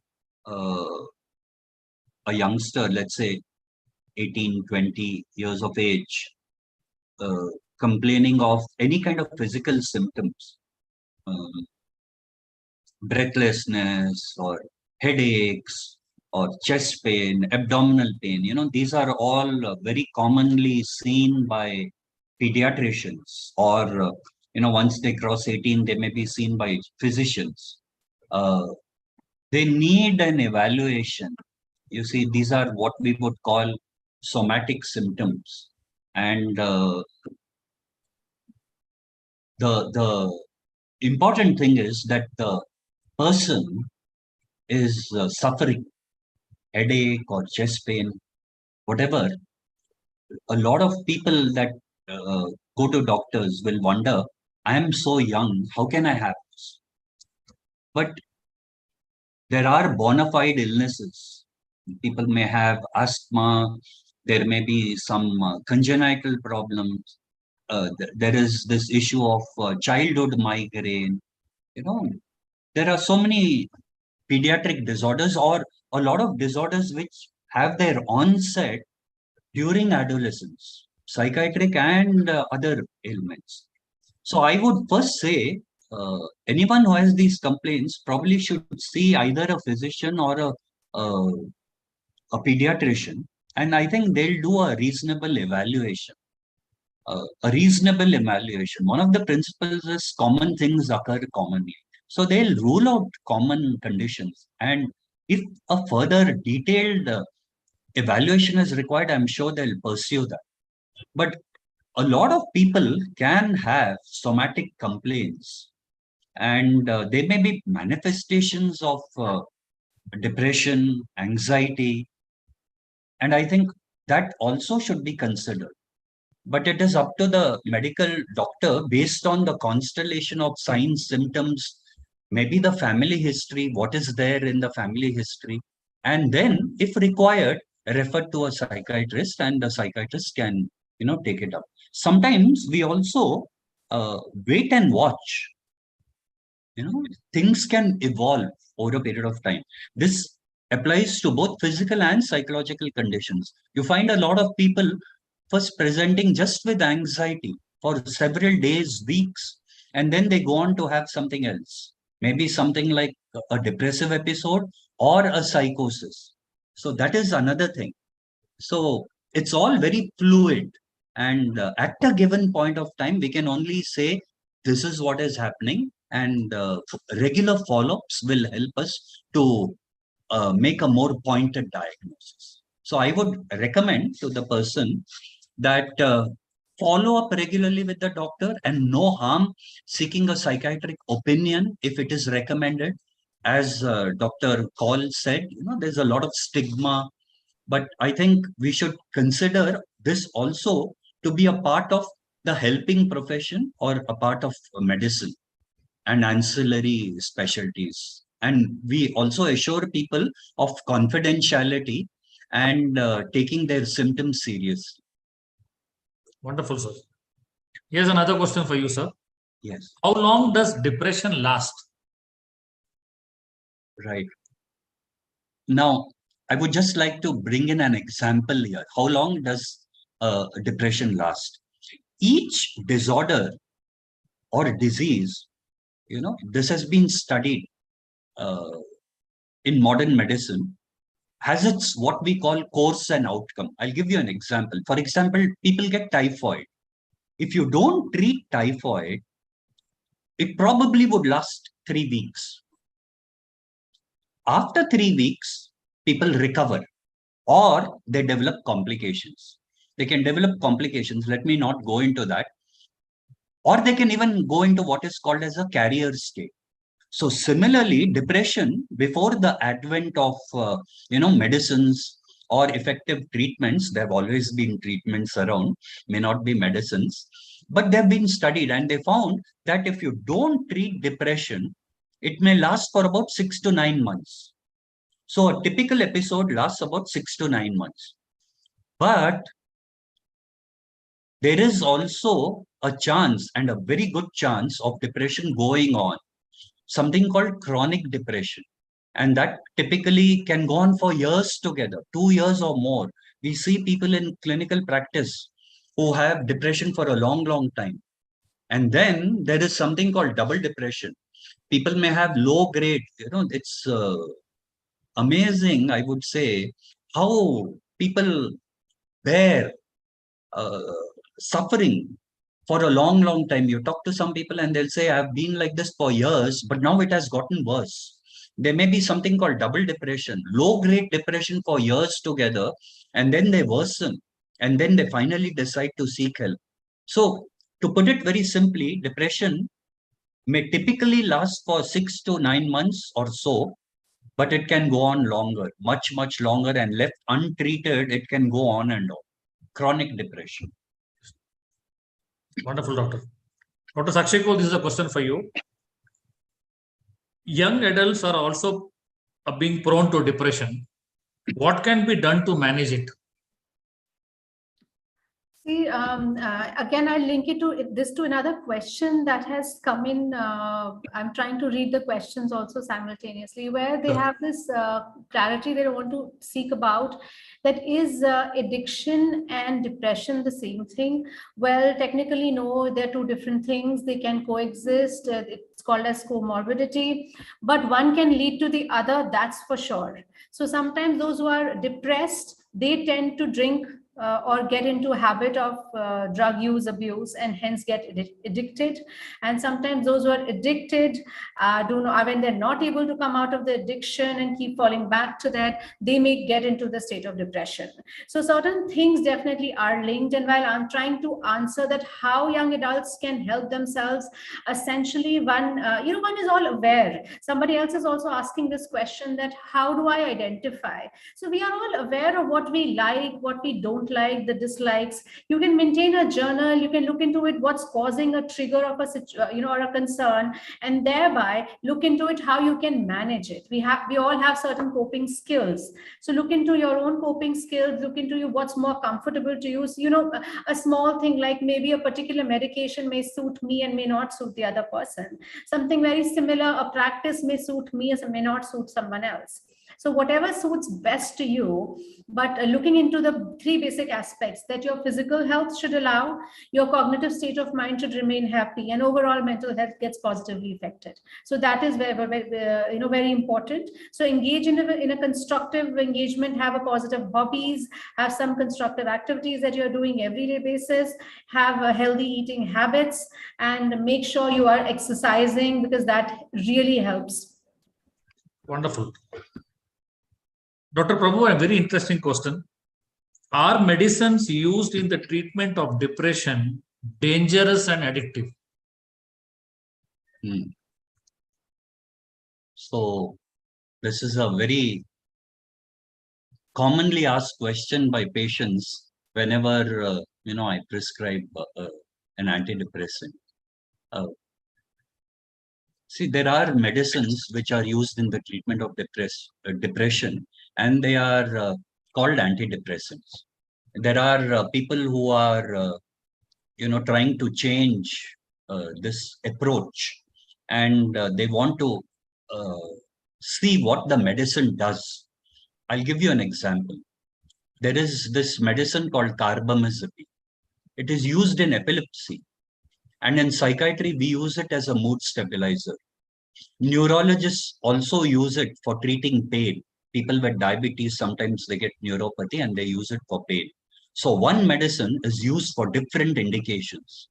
And when we prescribe it, the second time they come, they would have gone on the internet and searched. They say, I don't have epilepsy. Why have you given this medicine? So that is something which gets propagated. So similarly, there are some myths that a lot of antidepressants or all antidepressants are, number one, sleeping tablets. The answer is an emphatic no. Antidepressants are not sleeping tablets. Number two, that they are addictive. The answer is no antidepressant is addictive. And I'm telling you this straight out of a book. It's from the prescribing guidelines by Maudsley. Maudsley is a very famous hospital in London. And it's like our NIMANS or All India Institute, and they have categorically made this statement. Right now in 2022, they have brought out an edition and they've said, now no antidepressant is addictive. It's like saying blood pressure medicines are addictive. You stop blood pressure medicines and the blood pressure goes up. So people say, I'm addicted to this medicine. No, you have a condition which requires long-term treatment. People may have a thyroid problem and they need to take their thyroid medicine. If they stop their thyroid medicine, their thyroid becomes abnormal again. So it's not a sleeping tablet, it's not addictive. Number 3, antidepressants don't have any long-term side effects. When I say long-term side effects, I mean they don't damage your kidney or your liver or your heart. I'm talking about antidepressants. Now, side effects may be there, which are of nuisance. A lot of antidepressants may cause some drowsiness. You take a cough syrup, you can get drowsy. You take antihistamines for allergies, you can have drowsiness. They're of nuisance value. Some antidepressants may cause dryness of mouth, constipation, but they don't damage your body. And once you stop the medicines, they all are reversible.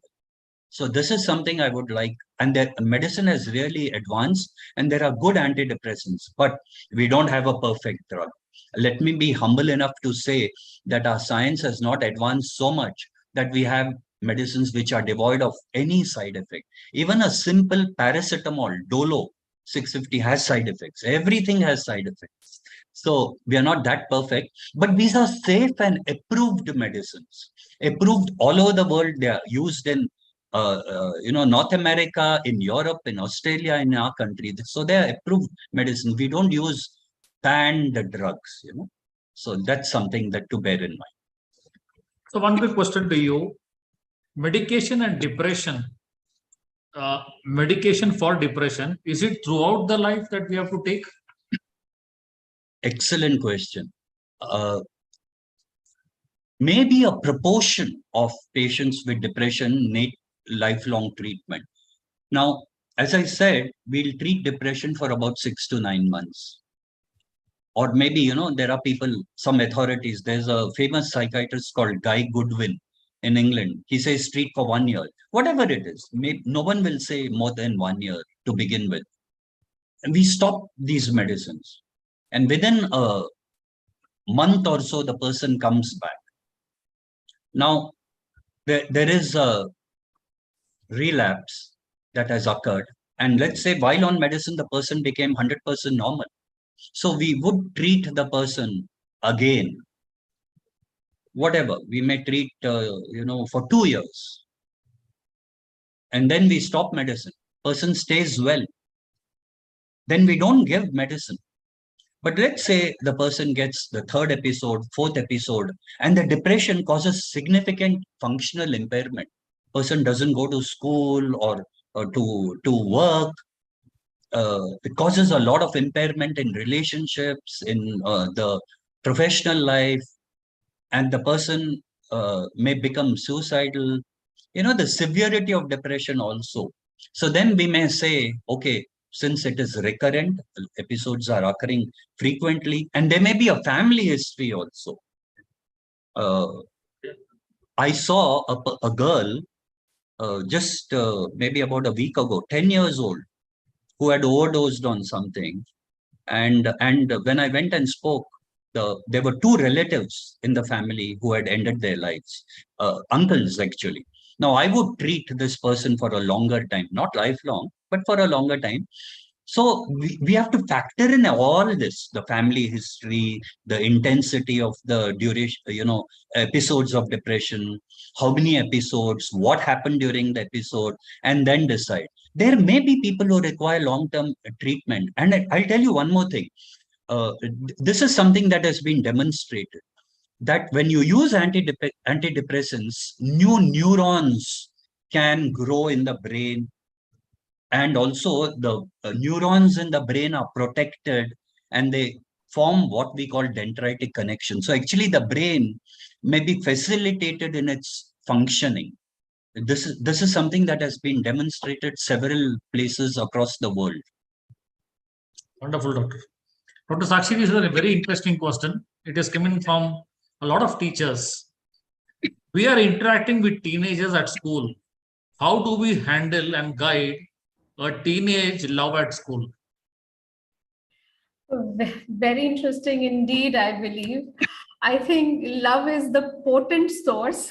So let's not say that it is insignificant even while a teenager experiences. You know, we want to be loved. It's a human need, a very basic need.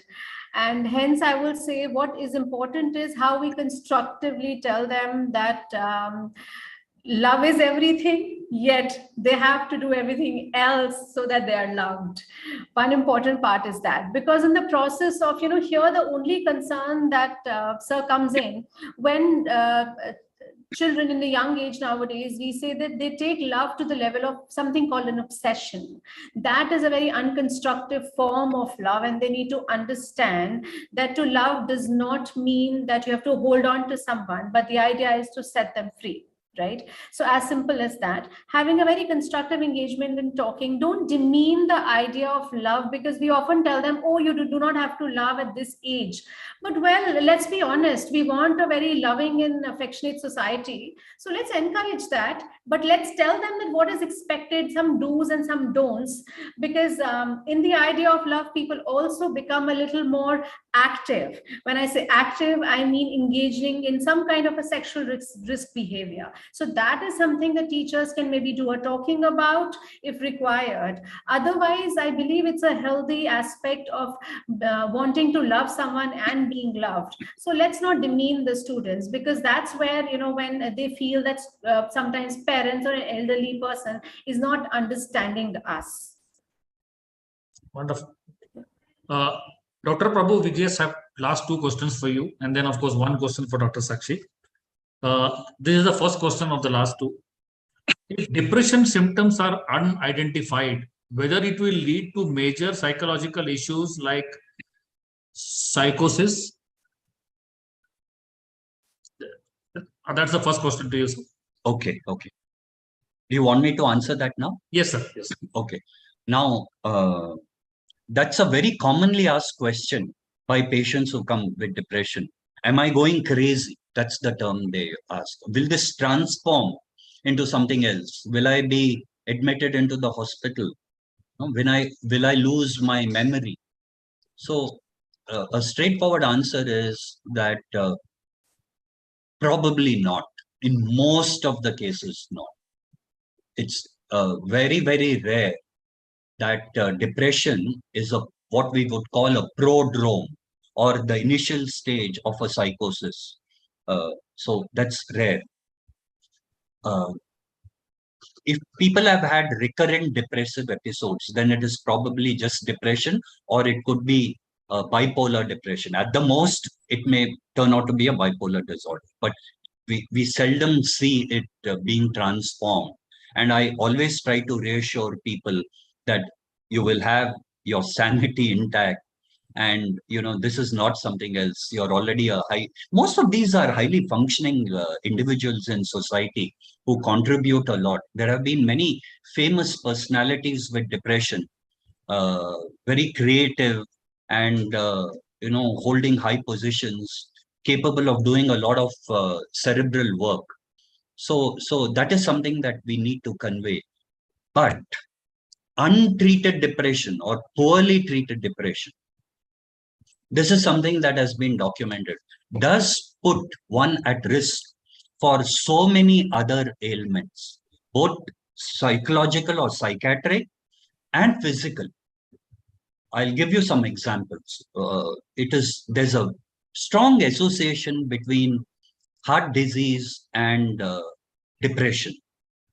The reverse is also true. A lot of people who have heart attacks get depressed in the ICU setting, you know. So it's a bi-directional linkage between the heart, you know.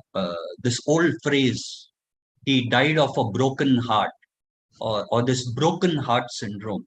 It's very true. Okay, so heart disease, if you treat depression, then probably you're helping people's hearts, their physical well-being. there's a strong link between depression, recurrent depression or chronic depression, and dementia. So if you don't treat depression by whatever means, I'm not just referring to medicines alone, psychological treatments are also very effective. The brain gets damaged. And this is documented, the brains may shrink and put you at risk for dementia. The other thing is, people with depression, if they are not treated, they may not take good care of themselves. We talk about exercise and its therapeutic benefits. People won't exercise. They'll just eat unhealthy. Their lifestyle is very unhealthy. They don't socialize meaningfully. So we were talking about social networking, good supports. But if the person is not interacting at all, he cuts himself off. The social supports are, broken, and it leads to so many other sequelae. So if you don't treat depression, it has direct physical consequences on the brain and the body, and then secondary consequences through the family and through society also, because of isolation. Got it. Here's another question, doctor. How can you determine if an illness is causing depression or depression is causing an illness? So which came first, the chicken or the egg? These are all, sometimes difficult to resolve. I'll give you clinical examples. Sometimes when people come, we diagnose depression. And then, in fact, I'll tell you, we burn our fingers very badly. Now, I've seen people who have had a cancer, pancreatic cancer is something very well known.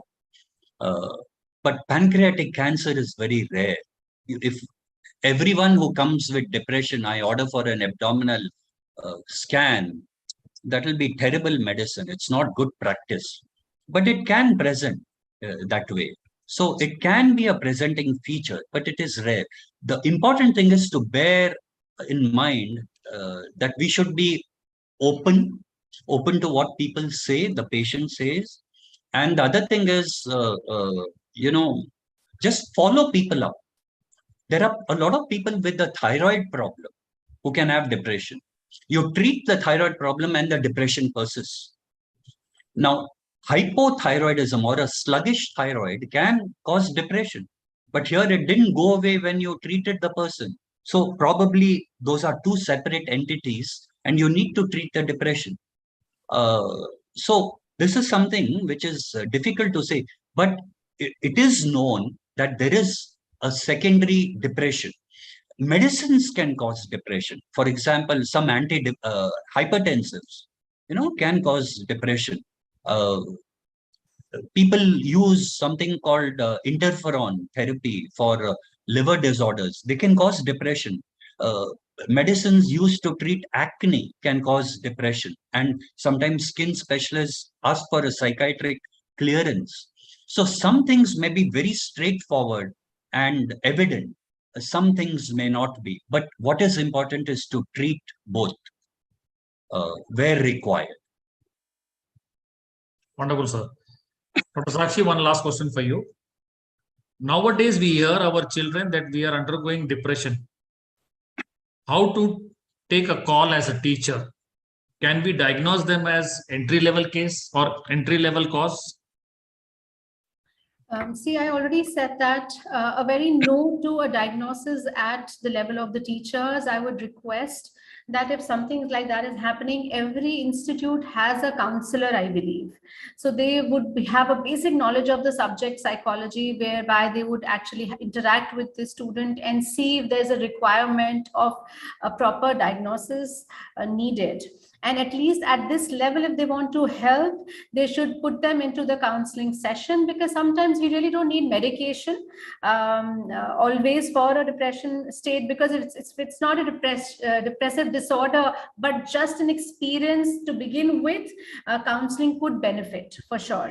So therefore, it's essential that if teachers are observing such things, they should report them to the counselors or council, or there should be a mentor faculty that talks to the students and understands the underlying cause that he or she is mentioning for what he's calling it as depression.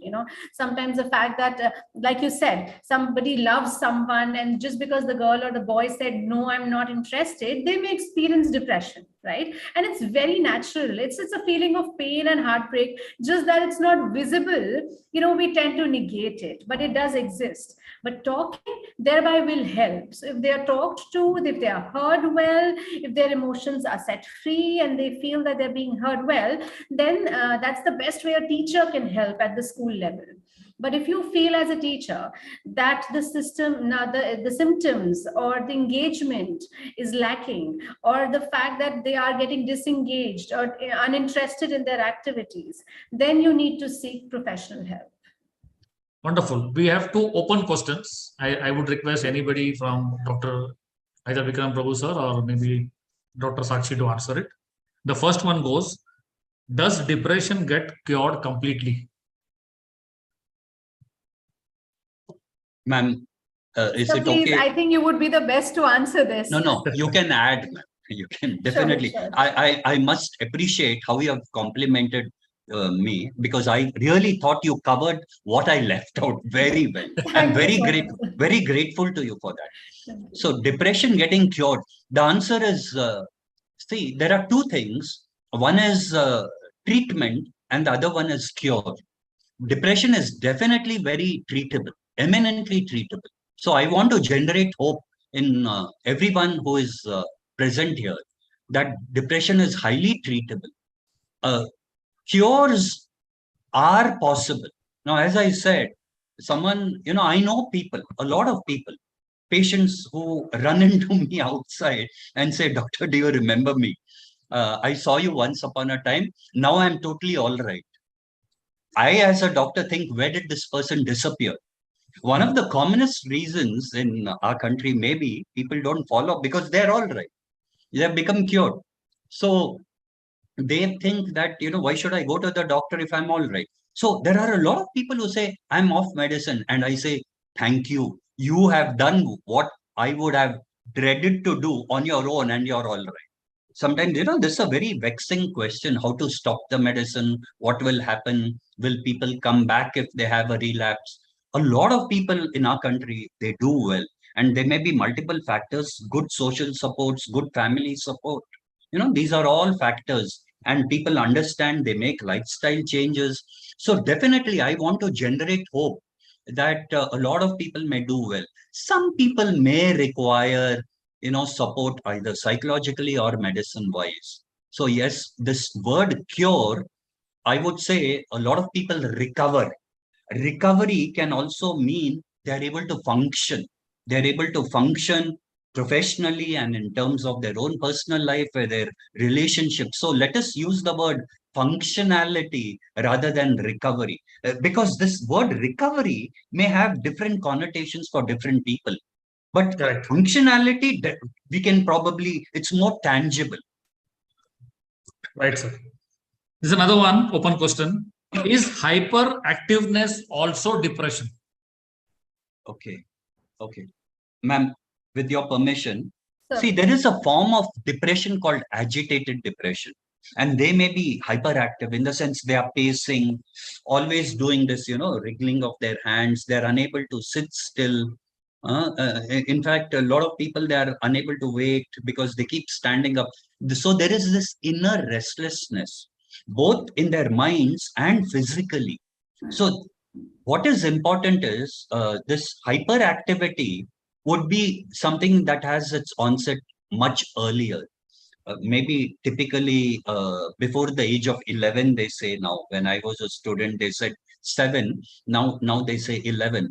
And hyperactivity is something which is probably a neurodevelopmental disorder, which starts much earlier. But if you say this person has been hyperactive for the past 1 month or for the past few days, then I think it is more likely to be depression rather than hyperactivity. So hyperactivity is a term. It's not a diagnosis. So you need to go into the details to make a diagnosis. Ma'am, if you would like to add anything, especially as regards children, I think it may help the audience. So actually, sir already said, Shinde sir, so it's the fact that when you're using the term hyperactivity, it is more associated with something called an ADHD or attention deficiency hyperactivity disorder, which is categorization of only school children and youngers. While this categorization is coming in adults, it needs to be viewed from a very different perspective. Sir already talked about it. But if from the perspective of young children, then the diagnosis is not depression per se, then usually it is an ADHD kind of a diagnosis that is given. And the treatment plan and everything, intervention is a little different than what depression is there for. But in depression, actually in contrary, we use the word maniac, a state where you're a little more hyperactive, you're more of expressive and out loud and agitated. So that's the term we use when we're talking of depression per se. Hyperactive also is term used for adult scenarios when it's a reflection of a bipolar mood disorder. So there are a lot of types and categorizations and terminologies. Only one thing that I want all of us to understand, and probably I would like to add over here, is we need to get aware of these concerns, but do not generalize these terms as like, oh, it's absolutely fine.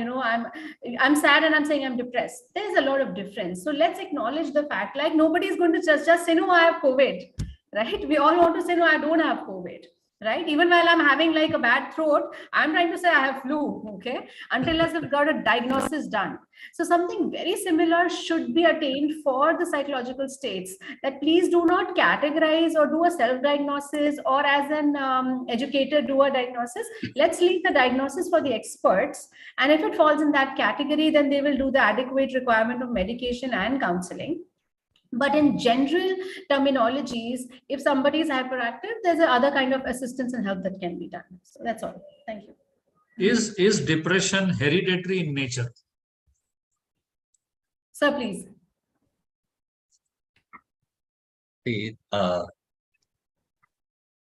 Depression is known to run in families. On a lighter note, say there was this famous psychiatrist called Sam Guzay, a real scholar. He said everything that runs in families is not hereditary. And this on a lighter note. And he said, he was an American. So he said, speaking French also runs in families. Anyhow, but on a more serious note, yes, you can see depression does run in families. But when we say it runs in families, obviously we try to look at the genetics. And I'll give you one example. There was this Nobel Prize winner for literature, Ernest Hemingway. He wrote this book, Old Man at the Sea. I think 1961 or something, he got the Nobel Prize. Now, he died of suicide. He had depression. Now, there have been two other members, I think, if I may not be mistaken, there was this Margot Hemingway, Muriel Hemingway. Two, I think they were his granddaughters, all died due to suicide. So there's a very strong genetic predisposition. Sometimes you can see, in fact, you can get a family history of depression in so many relatives, maybe parents, maybe siblings, second degree, relatives. But you can see this, a family history of suicide, a family history of depression. So we know that it can run in families and probably has a hereditary basis. But right now, we don't have any evidence to say that this particular gene, by the way, this problem has been there even for diabetes. We know it runs in families, but probably it is what we call polygenic. Maybe there may be several genes which are coding this. So to put it plainly, a lot of times depression may be hereditary, but not always. So it's multifactorial. I would put it as, I give people this example. Here in Bangalore, when it rains in the month of May, June, a lot of trees will fall down. Now, do all trees fall down? The answer is no, but some do fall down. So some trees probably are vulnerable. Their roots have become weakened due to frequent digging. That's the scene in Bangalore. So some trees will fall down when there is a gusty wind and heavy rain. Similarly, there may be some individuals with some vulnerability. That vulnerability may be due to childhood adversity.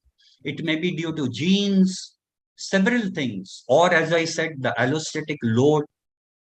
So there may be multiple factors. Genetic vulnerability is one of them. And then you need some stress. And the stress, as I said, may be perceived. Different people have various thresholds. Someone may have a very low threshold for stress and is very sensitive. Someone is very thick-skinned and, they are able to take everything in their stride. So even that may be heritable. Oh, yes, it's known. So maybe some individuals, you do find that depression is there in the family. So there was this term used by a very famous psychiatrist. His name was George Winokur at Iowa. He said there is something called pure familial depression.